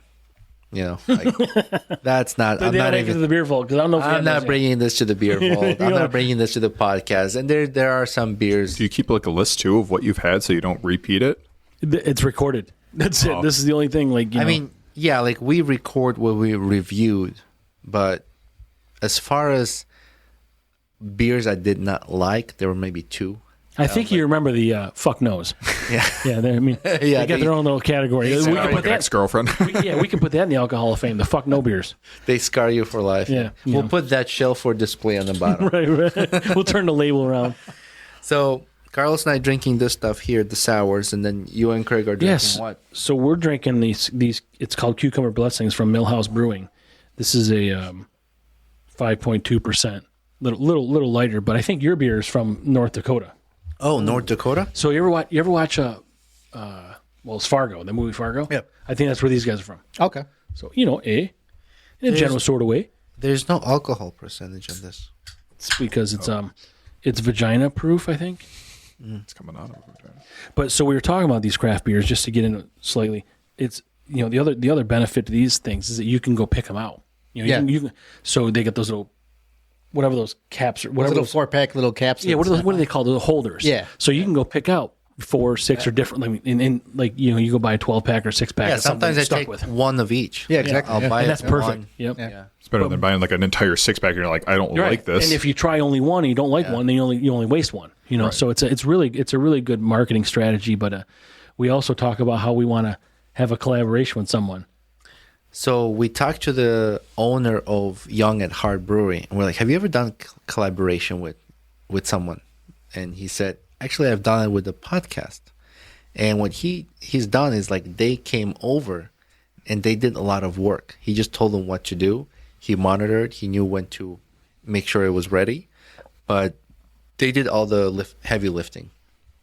And he just created a label. They kind of helped them design the label for their podcast. And we're hoping to find a brewery locally that would do collaboration with us. We're both willing to put work into it and maybe have like Brews and Banter limited edition beer. That'd be awesome. That'd be cool. Well, yeah. I did this live once, or I don't know if it was even live. I did something on Instagram. I was probably half in the bag, and I was out on the deck, and I had my shirt off, and my nipples got burnt. So I wanted to have a I beer think you called. did do a live I want to call it Crispy Nips. for winter. That was for winter, No, right? Crispy Nips is summer. Titty Cubes is winter. Titty cubes for winter. Do you have any breweries in mind that you would like to collab with? Well, I don't. We have a couple in mind, and we've never really talked about it. But I really like that the place that had the Congress beer. Congress beer? Was that Willow Rock? Willow Rock. Yeah, yeah. Willow Rock. Yep. Yeah, I really because I really like that beer. Like I was Yeah. I'm kind of kicking myself in my dick because I didn't realize that they're so close and so local. Oh yeah. Oh, We yeah. had that Congressman. This is fucking phenomenal beer, and then They got a lot of good beer there. yeah. So and then also, I mean, this would not happen, but Narragansett out of yeah. So I had that, and I bought a 12-pack of that, but I didn't realize how good it was. It's just, I mean, you have bad beers, but it just so happens the ones that I'm drinking are really fucking good. And when it's hot out like that, those are the ones that are tasty to me. So, but Willow Rock I like because it's local. It's right here near us. So it's local 315 we went to. yep, yep. And, You guys been there? Bullfinch. I love it. Yeah. Yeah. Bullfinch we went to. I've Like, never been to Bullfinch. yeah. It's newish. It's the old Gordon Beer Shake Yeah. in that place. Yeah. Yeah, actually, interesting story here. The guy who owns Bullfinch was the one who hired by Gordon Beers. Yep. Biersch, and he's the one who set up their entire brewery in the back, like leveling all the. I don't even know what those containers called. The vats or the yeah. Yeah. Yeah, just Whatever. those big stainless steel containers, whatever. Yeah. Beer holders. He said when he was hired, all they had was like blue tape. What's gonna go where? So he set the whole thing up, and I'm like, what a fucking great person to come back and buy it and run it. You know, And a good dude. Because he went to, Really? he went to Resurgence, right? In he went Buffalo. Yeah, Yeah. He And went then to he was Buffalo. there for a while, and then he met came his back. wife, I think, Yeah. in Buffalo, and had a kid, and opened the brewery at the same time. Yeah. It's crazy. But And the beer was good. Like Really good. that was a great day. I had that a key blast. lime pie. Yeah, that was freaking, Woo, wow. Yeah, you gotta try that stuff. Yeah. Key lime pie. That was good. that was really good. So was that what was it rainbow? The rainbow something? sherbet. Sherbet. Yeah, yeah. Was it called? He had something called like spectral. I bought the T-shirt, and it had like the wizard. Wizard with the. Yeah, so that's the rainbow. That's a rainbow sherbet. Yeah. Okay, yeah. I brought that to our trip to Pennsylvania. Okay. That was good, right? Yep, that was good. Yeah, that's solid beers. Yeah, we rented an Airbnb and rearranged this guy's furniture in the house so we can record our podcast. Take the show on the road. That's awesome. Yeah, Well, we did have remote audio stuff. we We, had didn't two- have this, but Yeah, we had 2 chairs set up. We had my main camera set up. We had the lighting he had there pointing at each other just to get good lighting. so we did 2 there. we did 2 That episodes first night, you guys can check the video. It'll be on YouTube, but it's there had to be 15 or 20 beers. Yeah, we had a We piano tried bench. Yeah. We used the piano bench as like our table. It was full of beer.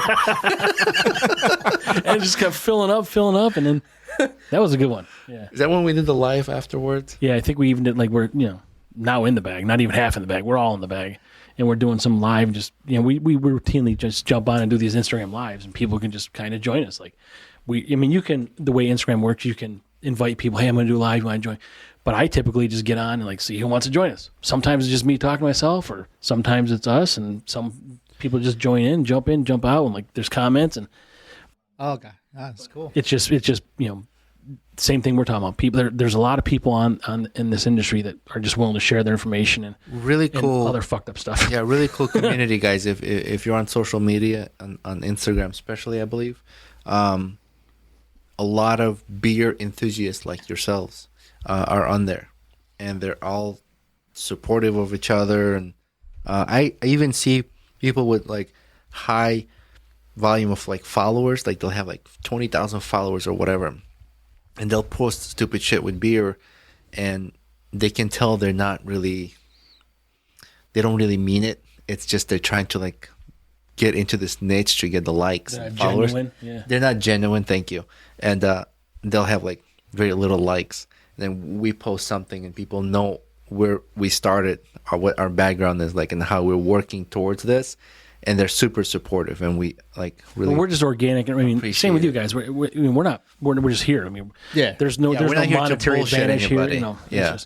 It's fun, and this is what we do. It's and it all started at a campfire with you. That thing we were at a couple years ago. Oh, at Pico Lake, or is that the one? One of the lakes where we One of the lakes we're camping at? We were talking about that, and, Yeah. and that's where it kind of stemmed from. And then just You got the. I was just about to say when I Yeast on. again, it was swollen up. Carlos was drinking a beer, a sour or something. Honestly, I'll admit, it was a seltzer. oh my, that's why. See, That's why the bee was in there. karma. Bitch. Yeah, I remember that. I took a swig and the bee was in there, and it just bit my lower lip, and it just swelled out like what's the name, bubble gump or whatever. It was bad. It was bad. Yeah, so it was that when we started talking about it. We were kind of on the campfire late at night, and then 4 years later we talked Several about years, yeah. Cool. Well, speaking of with a trailer you have in the summertime, you should do that. Just do a week and just Bring the camper bring somewhere. the camper somewhere and just go out west, man. Yeah. Get some brews out in Colorado. When I retire, and Yeah, a lot out there, too. this is my full-time job. we Yeah, should there do you go. that. Yeah. You could have a mobile podcast Yeah. beer thing. I mean, that trailer's got everything you need, even the bathroom Yeah, and the shower. it's good. It's important. So, you guys went to those breweries in North Carolina. I know we kind of went off subject, but I'm wearing a T-shirt. Yeah. You got Drum me, Trout. Carlos. Where's this brewery? Drum Trout. That was closer to That was still in Wilmington. Yeah. still Wilmington. Okay. Yeah, so we stayed in Curry Beach, which is just like an island below Wilmington, but Wilmington's only about half an hour, 45 minutes away from where we were. I think we hit that place up right after the battleship. Yes. Yeah. Because we on our way back from the battleship. Yeah. I wasn't able to enjoy it to its fullest because the night before I had had several Coors Lights and then half a bottle of wine. And then still made a great dinner, but I did enjoy their beer. Well, what was enjoyable about it? Like, what came out of your body from drinking those Coors Lights, or like you were just They just had like the interesting the one I liked. Once again, it was like another jalapeno. Oh yeah, that was. I've never spicy, had though. one of those. It was spicy. it's- I don't good. eat jalapeno to begin with, so I don't really know what a beer's gonna taste like. I was hungover, so I was just like, I had all that heartburn and everything like that. I was like, I was not having that. So Do you get hungover? I don't get hangovers. I don't know. Maybe I've You had don't know if you get hangovers? I don't know if I had. superpower. I don't know if I I had just don't get one them. or two in my life. Maybe. No, I don't get hangovers, and I mean, if I like mix shots, beer, and I'll say, I don't bounce back like I used to, but I'll still do it. It's just gonna take a little longer. But If beer, you I'll mix- just drink all night. Yeah, if you mix like beer, wine, alcohol in fucking one day, yeah, it'll fuck you You up. guys are the whiskey show. You're not much into whiskey, but you'll do whiskey, and I'll do. I like bourbon. I like Scotch. yeah, but you'll sip it. I'll sip it. Yeah, I do shots of like Fireball and shit like that, or Jack Fire. But like, I really just can't drink this other stuff. It's like paint thinner. Do any of you guys smoke cigars? Skin cigars. So every once in a while I will. A couple of years ago, my girlfriend and I we went to Nashville. So we went to like a cool speakeasy type little bar, and they had some great cigars. And we actually ended up having like 2 or 3 cigars that night. And the next morning, it was awful. It was like a I dog. think 2 or like, 3 took is a too shit much. in my mouth. Yeah. I It think was horrible. just one cigar with like a bourbon. But that was a good cigar. You're talking about the aftertaste is bad, or you The feel? aftertaste. Okay. Yeah. So We had some, yeah. The night of it was Yeah. it was fine. It'd be nice it to was smoke out of like morning. a pipe. Yeah. You know what I mean? Just like that old school, just getting like one of those little and just like Well, you got the mustache for it. Oh, yeah, Curl that shit up on the end. start twirling it as I'm like, oh, how am I going to take over Wall Street? You know? You like Craig fingers and like Raleigh fingers. I had like a smoking jacket too. Yeah. And the right. Look like Hugh Hefner walking one of- downstairs. All right, going on the porch to have my cigar. One would have to be with your clothed. hand inside your like Yeah. you do, like Right, yeah. If you're wearing clothes, of course. But No, just a robe.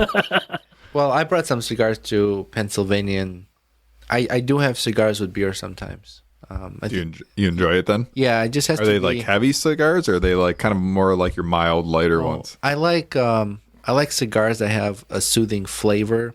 So coffee, Oh, like a cocoa chocolate flavor, coffee flavor. So the one we had was a coffee flavor cigars. we like the $15 cigars. Is that what we call them? Like, is that the range?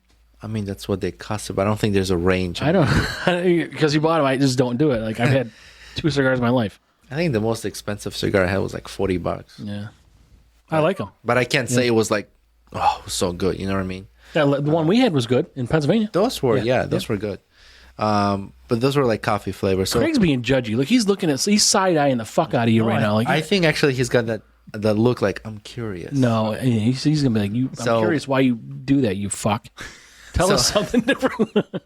I don't Yeah, know the- anything about I cigars. think there's some- like I'll have a cigar every once in a great while. My son saw me have one. He's like, he's having a cigar. He's gonna get cancer. I'm like, nope, no, I'm not. That's not how that works. Yeah. Well, you don't inhale it, right? Don't inhale. No, you don't inhale. It's just like a mouth thing. Yeah. It's so no. I'm on board. Yeah. I'm like Planet Fitness, judgment free. Yeah, no, I'm gonna get more into them because Roman, like, it's like a circle here. Like, you got Do you sours golf? in the IPAs, and then in the cigars, and I golf, and then That's the perfect time to have them. Yeah, exactly. We were talking about that yesterday. exactly, I'm like, yeah. we should be having cigars while we go out I golfing. probably don't think golf as much as actually- you guys do. I think we can put all this in one session. We can do podcast while golfing, smoking cigars, and drinking beer. So we do have lapel mics. We can each wear one, and we can do that. Oh, when we're golfing. absolutely. We can. You ever do like mic'd up on? Like, you watch a lot of sports, like football. Yeah. So you do mic'd up. We could do that. That'd be fun. Yeah, we'll That'd be a lot do of a mic'd fun. up episode. So I Mine want will be to. like, fuck, it missed again. So you guys are very fit, athletic. Obviously, you guys do Brazilian jiu-jitsu. Yes. And Craig, you have wrestling background. Yep. So you can relate with Frank. Yeah. Yep. So we, I did that, and again, it was decades before you apparently. When it was wrestling, because Old school wrestling versus new school wrestling. Wasn't your era of wrestling was you couldn't go probably more than one weight class up from where you started or something like this, and did you do the one where to backtrack a little bit, when I wrestled, it was 91, 98, 105, 112, 119, and that's how you did it. But then I think they changed it because once you say it's a tie match and the fat guy's up at 250 pounds, 215 pounds, considered fat, right? They're not fat, we just say that. But now it's too much pressure on them to be able to win the match, because if they lose, so it was like this, everybody gets a participation trophy now and all these other things. So now they've changed it so like they will just draw. Okay, we're going to start at 138 now. We're going to start at 145. So that's probably your era. Yeah. Yeah, so we didn't do that, but we were in the garbage bag, wrestling room, sort of weight loss things, like all that stuff you can't do now. Yeah, no, that still was very much not allowed when we were doing it. I know when I went to college, we even had a warm room, I'll call it. Yeah. Which is a hot room, just spelled differently. Exactly. And then when the matches, and then when you, on match day, they would have to turn the room to normal temperature, right? Yep. So that way it was normal. But everyone knew what was going on. Yep. But the big thing as far as weights go from when I was in high school, was that you couldn't drop. So it's like all year you had to wrestle 3/4 of your year at a certain weight. So it's not like you can wrestle your entire year at one weight and then just drop down to the next weight class. Yeah. So I can't go 171 and then just drop down to like 160. What was your weight class? 171 in high school. See, I was 138, but we never had. We could do whatever we wanted. Right. I could be 132 and wrestle 145. Whatever it is, because we had a lot of people. Our school is known for this. We were good at it, but we had a lot of people we can interchange. And then you kind of match it up with, okay, this person's really good at this takedowns, but this guy's really good at his feet. So you'd match them up. So someone who would normally wrestle 132, we'd put them 138. It was just that way. So I understand it's different now. You mix class based on your abilities, not.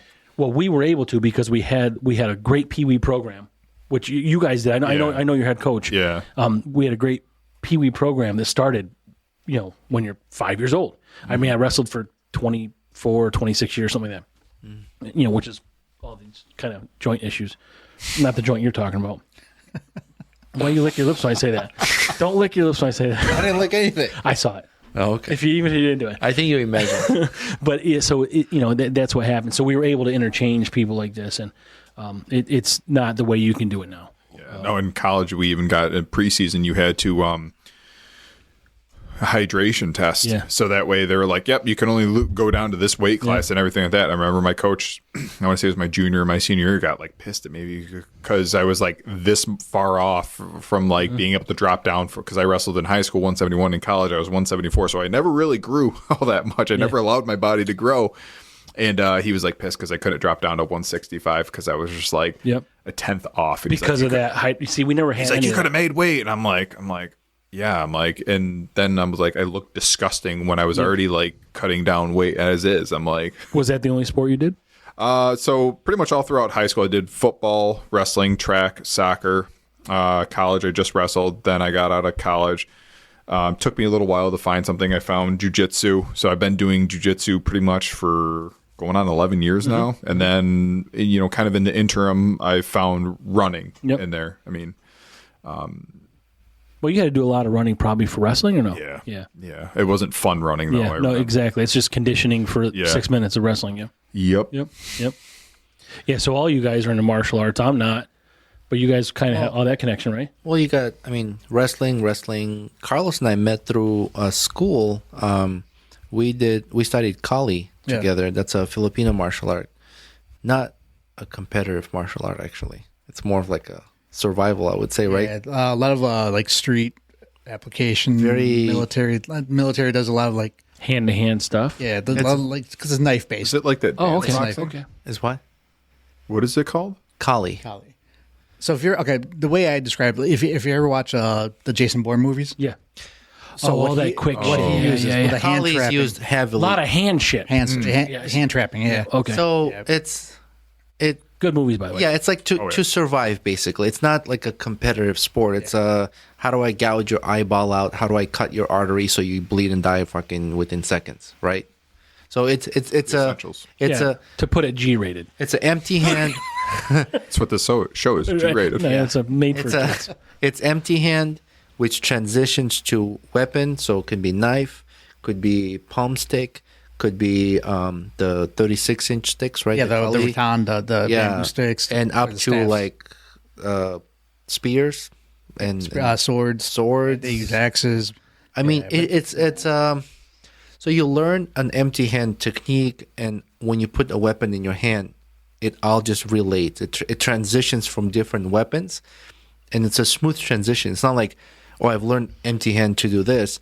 Now I have a stick, and how does that apply? No, same moves, and the application is just seamless. So to be a smartass, how does it apply when you're walking down Geddes when someone has a sword? Does that often come into play? We're like, oh shit, this guy's got a sword. Let me fall back on this, Pull or out he's your got pistol. a spear. That would be probably very rare. I would hope very rare. I don't know when last time I saw someone or heard of someone walking down the street swinging a sword. Someone you just go on to- bath salts, and they're like, I got a sword. You go to Destiny USA, it's probably every day. But Carlos, I don't know if you back me up, but when someone takes a swing with a sword is usually a long, heavier steel. You got to close the distance. So you back up. Once they take a swing, you close the distance. That's called jam. So you jam their arm.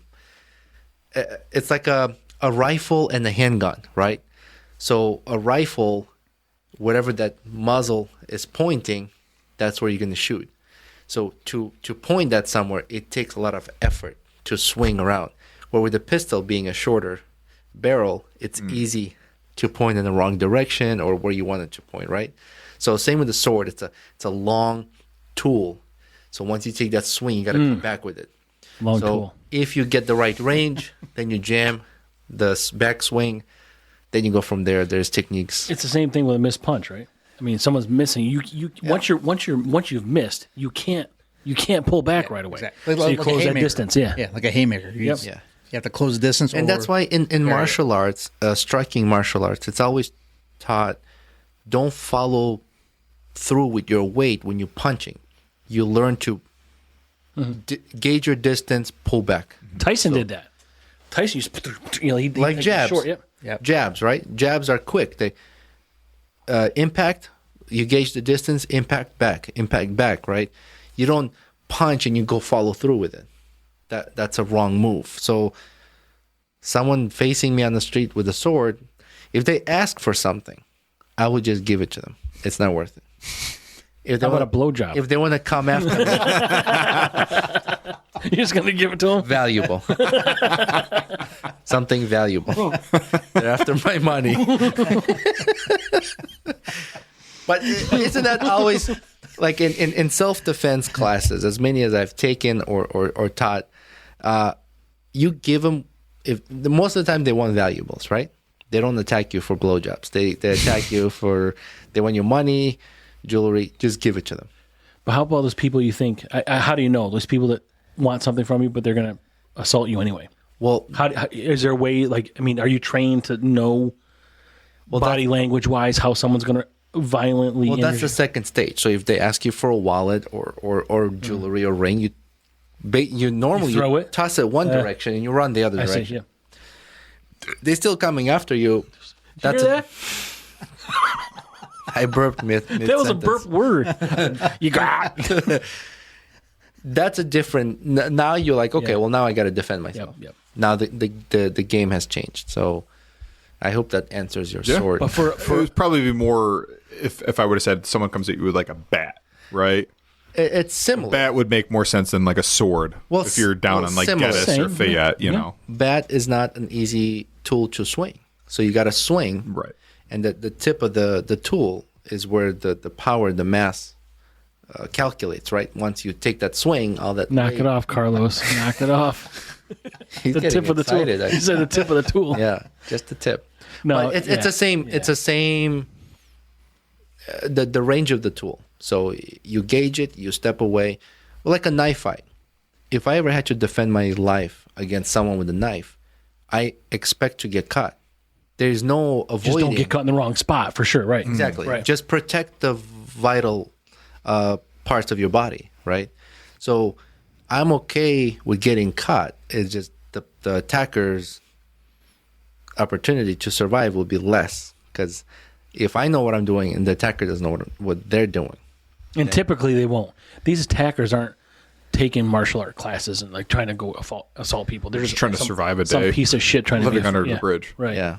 But for you and me, I mean, you guys are in this, but you've got the wrestling background and martial arts. You guys, but for us, wrestling is a lot of restriction. I mean, you can put them in a move to just kind of hold until help comes, but now you've got an extra leg up because you can be aggressive. Wrestling is not very. You're not able to be an attacker when you're being attacked. Mostly defensive. Yeah, well, I mean, you can do things to prevent that, but really, you're just like a wrap and grab in football. Like, I'm going to hold on to you, and I'm going to wait for my teammates to come help. But it's still an advantage nonetheless. But you had like jiu-jitsu to that wrestling background, and now you got exactly. some serious skills. Yep. And that's it. You just need a little bit. You don't need a lot. And it's the more you have, the better. But It's like you see often videos on, of course, like YouTube, where a police officer, you can clearly see they have jiu-jitsu training, like the way they take the person down, and the backup shows up. Yep. They're not Exactly. necessarily it's just poking their eye out. It's a slow down the assault type of thing, and be safe and They not. lock them up. They put them in a position where they're going to be in a lot of pain if they move. So they substitute to whatever you're doing, and Pressure points, yeah. And then as a police officer, you hold them in place. You just better hope that he's the only one, and there's no other attackers. But you don't really see that a lot, right? Is there Brazilian jiu-jitsu training versus multiple attackers? Not that I've. I think that would be more like defensive tactics during like the police academy, and I don't know what they do for that. Well, so I'm going to take some of my martial art training and try to apply Brazilian jiu-jitsu to the logic of that, of multiple attackers, if I make sense. So let's in Brazilian jiu-jitsu, what do you train to do? Just one person. Now that I think about it, I mean, when I used to teach, What do you it was just do? one person. What do you do that the person submits, taps out, What do you mean? like says, okay, I tolerate enough pain, I'm tapping Unless out. you snap a limb. What are you doing? Like out on the street? No. Or are you talking about it in you the don't gym? pass out, right? In the gym. In the gym. In the gym, you're sparring. In the gym, you're sparring. Why Yeah. are they tapping out? You got what? Arm bar? Yeah, you got some Ankle sort lock. of extremity going past the normal Range of motion. way it should. Range You're of motion. approaching pain. Yeah. So now, as a skilled Brazilian jiu-jitsu practitioner, Sure. can you go against a non-skilled attacker, quickly take him down or break his arm because you know how to get in the arm bar, or his wrist lock or ankle lock, right? Some wrestling training. Yeah. Break it. Now that's disabled. So now you can move on to the second attacker. So can you proceed? So you go past the threshold of tap out. Now you actually executing the break, the dislocation, the whatever pain that drives them to tap out. You actually execute it, because in class, obviously, in sparring, you don't get to do that. But you execute, even MMA. Once you get tapped out, you got to let them go, right? Supposed to. Right. It's got to be tough. You got these So with your endorphins. What the fuck's going on? with your training, I believe you're black belt. Yeah. So Craig, you're black belt. You got a higher level of training. Execute through past that point where they're tapping out. The tapping out is now mentally in place. You're like, I got another attacker. Lock them, break the limb, leg, wrist, ankle, and move on to the next one. Can that be applied with the multiple attackers? In like the perfect world, yes. But when I think, I mean, I know when I was in my younger years, I got jumped going downtown at the bars with my friends and everything like that, and I had two guys that threw me up against the car, and they just started wailing on me and everything like that. And to kind of transpose myself from now to back then, I'm not doing that. That's not going to happen. I have no striking ability in my arsenal. So if it was just like a you and me on the street, and whatever, we got into some sort of scuffle and everything like that, 100%. I'm going to take as many punches and kicks or whatever to my face and head or whatever. I'm going to ruin this beauty, and I'm ripping off any sort of limb I can. 100%. I don't care about that. So but you're not fighting back with multiple people attacking you? You're just like, I mean, I think that's just going to be natural instinct. I mean, I don't know what you're thinking in there, but as far as like multiple people, I don't know what I'd be doing at that point other than just kind of like pushing one off and maybe like yoking someone up and like guillotining them, just choking them at that point. I'd have to go on my back with someone like, you guys aren't familiar, but like, a guillotine. Yeah, like a front headlock. I'd put my legs in over the top. I'd lay on my back. So the person over me is protecting me. If you're going to beat the fuck out of me, you're going to beat the fuck out of them. Sure. It's someone, obviously that's, trying to hurt me. But what else can you do? If you curl up like this, you can only cover this. Sure. And then all this is exposed. So I was telling Carlos, every fight or an altercation begins with people standing up, right? Nobody goes on the ground and be like, okay, fuck you, right? Yeah, it's a big joke in jiu-jitsu. So it always starts standing up. So I believe that it is good to know your fighting techniques on your feet. Absolutely. And on the ground. Absolutely. When Brazilian Jiu-Jitsu became popular, and would you say that MMA brought it to the popularity level? Besides Gracie brothers, obviously.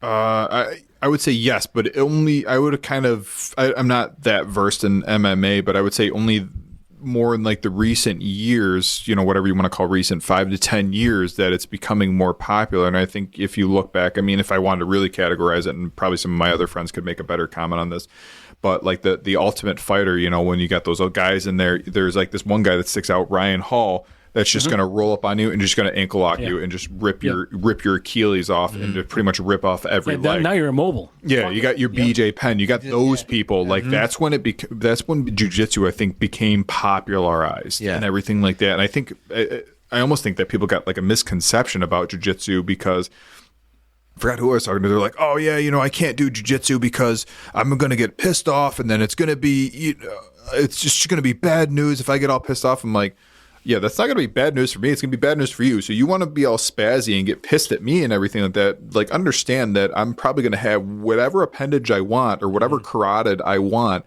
and you're going to be fucked. Yeah. Yeah, right. I think martial arts is not for everybody. Just like firearms. It's not for everybody. Like, it's beyond what you can control. Stay the fuck away from it. Mm-hmm. If you're going to learn martial arts and be reckless, this isn't for you. A martial art, from the time I started at a young age, and it's all about respect. I think martial art made me a better person when I started as a kid, because just being like a troublemaker, dad hasn't been around and stuff like that. So I think martial art kind of like put a cap on everything. I was like, all right, you need to calm down. This is how a good human behaves. This is how things are, and it made me a better person. So I think if you have a mentality of like, I'm going to learn martial arts, I'm going to go fucking fuck somebody up. No, this isn't for you. I think of martial arts as like insurance. You want to have it, not have to use it. But if you have to use it, it's there, right? Right. But awareness has got to be some of the awareness. It's just, yeah. When we go to a restaurant, like, I want my back to the wall. Yeah, it's like situational awareness. You develop situation awareness. You go to the fair this week, and it's just like, shit, you got to know. You got to just be seeing what's going on. Or what you're picking. Like, I don't want to go to the mall at fucking 10 at night. Yeah. Right. I mean, it's even pushing 10 in the morning. Why do you want to go anymore? But you just got to be what's around you, And those thoughts advance as you advance in martial arts, because you start to understand, you connect dangers with activities, right? Like, I'm walking down the sidewalk with my wife. She's on the left side, and I'm up near the buildings. So if the attacker comes from around the corner, I want to be the first line of defense. So it's these little things that I think an average person is not thinking, but people with advanced martial art background are processing. They're thinking of these things. So where I was going with this is, I think once Brazilian Jiu-Jitsu became very popular and people started to gain this advantage of ground technique, I was like, okay, well, I have this technique on my feet. Once I'm on the ground, I'm fucked. So when I learned about I'm the other way. Brazilian Jiu-Jitsu more, because I don't take the martial arts, so I'm good. I have a little bit of wrestling background, but I didn't think it was enough or sufficient for my younger age what I learned. So that's why I wanted to like get more into Brazilian Jiu-Jitsu and be like, okay, well, there's more people learning that now. It has become a popular sport, and if I ever end up in a situation, I don't want to be like, oh shit, you know. So I think it's good to kind of like, if you're taking martial arts for self-defense purposes, and you're gonna do Brazilian Jiu-Jitsu, I think it's good. Like, you're so superior in ground. Imagine if you just had a little bit of training on your feet, Like right? boxing. Just knowing, like boxing, basics of like boxing and some kicking. You'll be golden. You'll be like, you're set. You know, like if I get you, Carlos, I want to, by the way, congratulate you. You got brown belt in Brazilian Jiu-Jitsu recently. So congratulations on that. Yeah, congratulations. But just not even to that, and that's a big accomplishment. It is. But if I get to blue, even to like just to purple belt, I think I have enough ground to defend myself or protect if I get there. But I will mostly defer towards on my feet where I'm more superior on. Sure. But if I get knocked down, because you could have multiple attackers, you can get knocked off your feet. Now you kind of have that skill to know what you're doing. We talked about Chuck Norris before. Yeah. Well, how many black belts you guys know? I don't. I mean, I'm asking you because you guys are in. Did we ever decide, like, is this guy like fucking 40 black belts? He's a big reason why Brazilian Jiu-Jitsu is here. Like, Chuck Norris? I lent him a book. Yeah. Really? I didn't get too much into the book. I know I lent it to you at some point, and I don't know how much further you made it than me, or if you started it. So that means you never got it back either. But a big reason why Jiu-Jitsu is here is he's one of the reasons, because it was over on the West Coast, if I'm not mistaken. Yeah, it started out, and then it over on the East Coast is because of Henzo, didn't it? Henzo? yeah, it was some sort of the military branch. I don't know what branch it was, but they were bringing it up here, and they're like, "Oh no, we really want you to bring it up here." So like the Gracies, like, we're like, okay, I guess we can start sharing this with everyone. But Chuck Norris is actually I don't want to say like a co-founder, but he's kind of ignited A certain influencer. yeah, absolutely. So Really? that's just wild to think about that. I thought it was one of the Gracie brothers who challenged that weightlifter guy in Back in California. you remember that? Yeah. What's his name? It wasn't. It was one of the it wasn't, younger Gracie brothers, and he challenged this weightlifter. This dude just jacked, right? And he goes, "I'm going to show you where Brazilian Jiu-Jitsu is more superior than your muscles." Oh, it was one of the two brothers. Henner and yeah. Henner. One of Henner those- and yeah, Heenan. I Henner and Heenan. Yep. Yeah. Yeah. Oh, and no, he That's went. their names? Henner and Heenan. Yeah. That's their He first went- names? In Brazilian, it's the R's are okay. the R's are H's. Okay. Yeah. Okay. Yeah. So he went against this Yeah. Bodybuilder. guy Yeah, it was a twice bodybuilder. as big Yeah. as him, and he would win him out. He choked him, and everybody was like, Heenan. "Wow!" Yeah. Heenan was only like 18 or 17. He Heenan was teenager. the star And of that. I thought, my understanding was that's what kind of was like, what is this? Brazilian Jiu-Jitsu? What the fuck? Like, this little guy can take this big guy down. oh yeah. And that's kind of where my understanding was, where it kind of took off. I think And MMA helped it. I think that showed that one little school match that they had, whatever, when the bodybuilder came in. I think that showed the power of jiu-jitsu. But I think, like he was saying, Craig was saying, Chuck Norris, when he had Walker Texas Ranger, that show back in the 90s, he would have the wasn't Machado. born then. They He were was like fucking- all 3 or 4 of them were on there. He would have the Machado brothers. Yeah. One or two of Yeah, them. it was the Machados. Yeah, and nice. Oh, it was the Machados. It wasn't Yeah. the Gracies. You're right. He would do they would do cameos on the show, and Chuck Norris is doing like some his karate taekwondo hybrid, but then he would do like some jiu-jitsu move, and you could see like one of the Machado brothers on there, and those are his teachers, and those were direct students of the Gracies, I believe. Okay. He paid for them to like have like a gym. He's like, hey, you guys go Yeah. down here, have a gym, do whatever you guys got to do, and I'll come down and I'll train whenever I can. That's how like he paid for them to like come up and do everything. So it was super cool. Sure. Yeah, so Yep. so finally you see it on TV, like mainstream, like just like when Bruce Lee first came over, and you're starting to see Jeet Kune Do and his Wing Chun in the movies. Now you're starting to see jiu-jitsu on TV because of Chuck Norris. Yep. the other cool thing about jiu-jitsu is when you're competing, right? So thinking about wrestling, right? When you go to states, when you go to nationals and everything like that, it's just a weight class, That's right? right. It's just you just wrestle off in your weight class and that's it. And what I thought was really cool in college that we didn't have in high school was true seconds, right? So if we're wrestling, we're in the semis and I lose to you and then you're going to him in the finals, well, you lose to him. Or maybe we didn't wrestle off, then we're wrestling for a true second place. Right, so you're not the first loser. You're actually the second winner. Yeah, exactly. So that's really cool. But in jiu-jitsu, and I learned this my first time ever competing. I had just started training jiu-jitsu for like 6 months, right? Just 6 months. I had 10 years of wrestling and 6 months of jiu-jitsu. But I'm like, I'm going to go down to the Pan Ams. Pan Ams is a pretty big deal. That's down in New York City. Yep. And I remember down there, I lost my first match just by like a couple points. My guy ended up stalling out or whatever, but That's I lost. the best of the best for sure. Yeah. And it was a great opportunity. But then our friend ended up winning gold in his weight division, right? And then there's an absolute. This is all freestyle? No, this is jiu-jitsu. Oh, I'm sorry. Yeah. Okay. Yeah. Yep. So there's an absolute division, right? So absolute. So you could be 110 pounds going up against a guy that's 270. Right. And that's what our friend did. I don't know, and that's so wild because it's like this is jiu-jitsu. It's not just a weight. Right. Yes, it is a weight-based thing, but it's not a weight-based thing. But because, your story proves that. yeah, you can use this across an entire spectrum of weight, and it doesn't matter. And that's a great thing. I mean, there's a lot of girls out there that are doing jiu-jitsu that I would be terrified to step on a mat with. Did you ever wrestle a girl? Because I know that I've never wrestled a girl because that was coming up just when I was, yeah. There, I want to say, and it was around here that they had. There was a girl when I was. There's a phenomenal girl that won a lot of shit. I don't know where she's from, but really good at it. Now it's great because now they have colleges that have women's wrestling. I'm glad. I'm glad. Oh, absolutely. That's something I don't know how I feel about a girl wrestling a guy, not because of inability. I think of there's plenty of qualified women. I just think that there's maybe men because they're genetically different. Oh, absolutely. I don't want to have something that would happen. I think we'd be silly not to look at that, yeah. not to look at the simple facts right there. I mean, and certainly there could be a case where you would have this man champion versus a woman champion if they wanted to do that.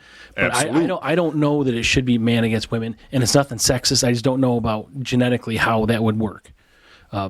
Like what I said back when we were off, I was like during the Greco times when they used to do Greco wrestling, naked, completely naked. Yeah. I have a lot of these random useless facts, but that is very naked to make sure. I'm not wrestling any guy naked, by the way. Well, speaking of Roman used to Wait till the cameras go off. You and I. I'll take the L. That's the only reason I did it. I kept taking my clothes off. My coach's like, "What are you doing?" He's like, "You win, you're done." Roman's undefeated. He's never actually had a fight. He's just you purple belt. He's just fucking naked. Utah State champion. Yeah. I was like, "Yeah, me." Gets out the grease, drops a trout. He's like, "All right." Kept getting in trouble for that. I couldn't understand why. Let's get into these.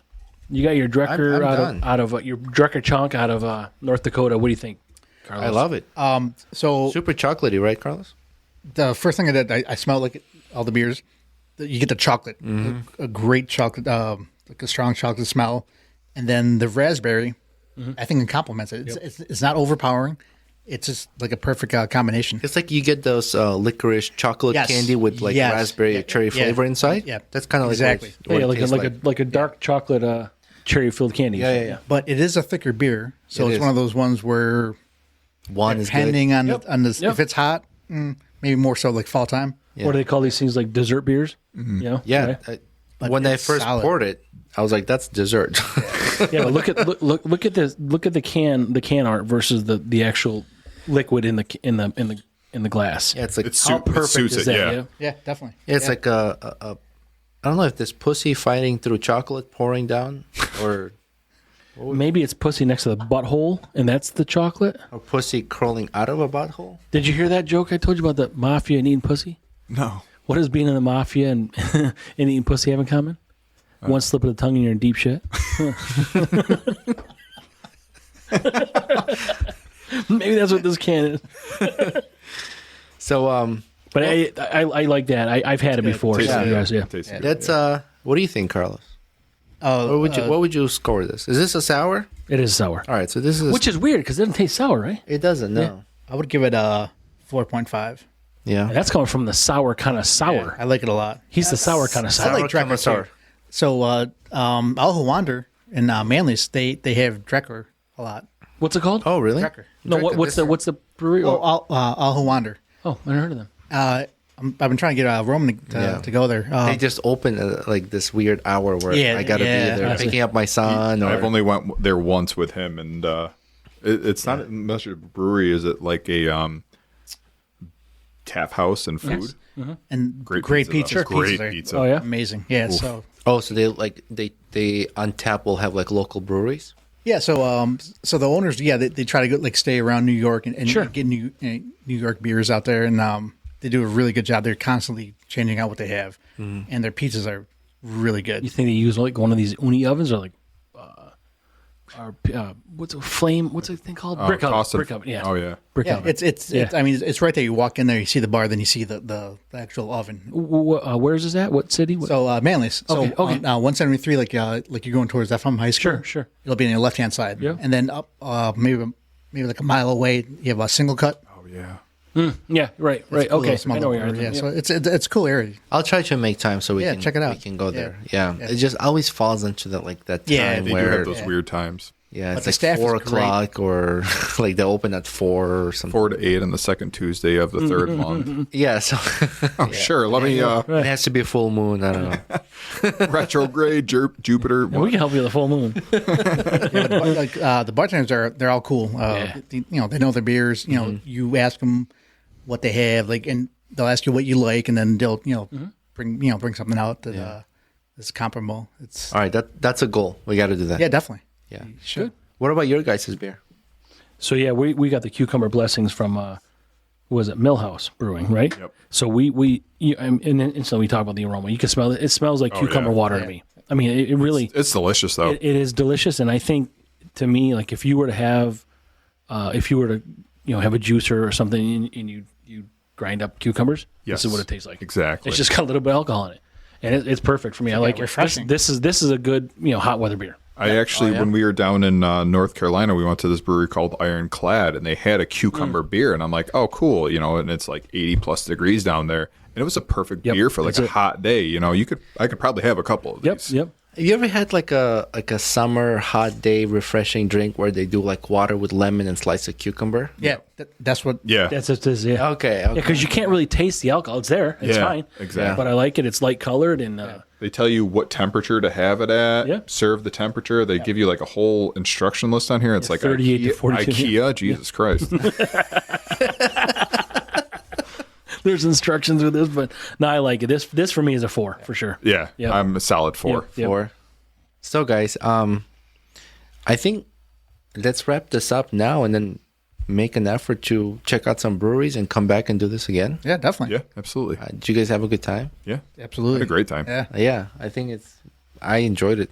I'd It's like just to nice to have. see if we can get on some schedule because it went so well. Yeah, Well, we're here a long time. I mean, I don't know what it is.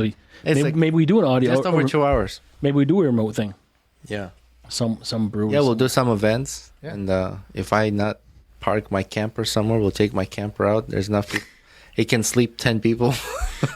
Well, if it's 4 of us. Well, we only sleep 2 though because we on top of each other. Me and you, those 2. Wow. That's not a no. It's a wow. That wasn't a no. Well, you caught me by surprise, but sure. If it's cold out, I'll take a little. You sleep face down. I'm with you. Now that we know he's a Roman Greco wrestler that Yeah, I likes to just wrestle. hope you know I wrestle naked. So That's a turn off. all right, guys. But yeah, I appreciate your service, you in the medical industry. And Yeah, we wanna- thank you guys for joining us. Thank Thank you you, for the Craig. invite. Thank I you, appreciate the Carlos, invite. for taking time off from your schedules and The expertise in beers. coming up. Yeah, sharing your experiences with breweries, your sharing your backgrounds and service. And we appreciate you guys, and we want to thank all the followers who keep following us, and we hope that this Patreon thing will help us to continue financially. Yeah, and check us out on a non-Patreon so we can do the next pound round Yes, so this because we exhausted that. we, so- we didn't explain this to you guys, so real quick because then we got really quick, yeah, and we'll end this. So this is a pound round champion ring, and whoever drinks 4 beers, 12 ouncer, 16 the ounces, most beers in an hour. in an hour, wins. So he won last time, and then I owed him five U daddies. You know what a U daddy is? No. So a U daddy is like, so we did an hour. Whoever drinks the most beers quickest in an hour. I mean, it could be, we can structure something, but anyway, you get U daddies. So U daddies is if I tell you, Craig, you're a man, I'm a man, but if you had to let someone teabag you, who would it be? You'd have to say U daddy. And then he used up the one U daddy. You know what I mean? So you only need 5 of them or 4 of them. So there are some shows where he would say something like, you daddy. So I've been holding on to him because I know it was a lot. He's wanting to get rid of him because he's so anxious about it. Yeah, because next time I'm going to win, and then I'm going to be the holder. I used up the last 2 or 1 anyway in Pennsylvania. Yeah, you did. So now we're 0. So we'll have another. It's close. So we have a pound. We got to do another pound round. Yeah. That's But fun. yeah, it's a you daddies. So thank you guys again. Yeah. Thank you. We Thanks to really everybody. appreciate it, and you, guys. I'm hoping we can do this again. Absolutely. Bye, Thank you. everybody. Bye. Bye.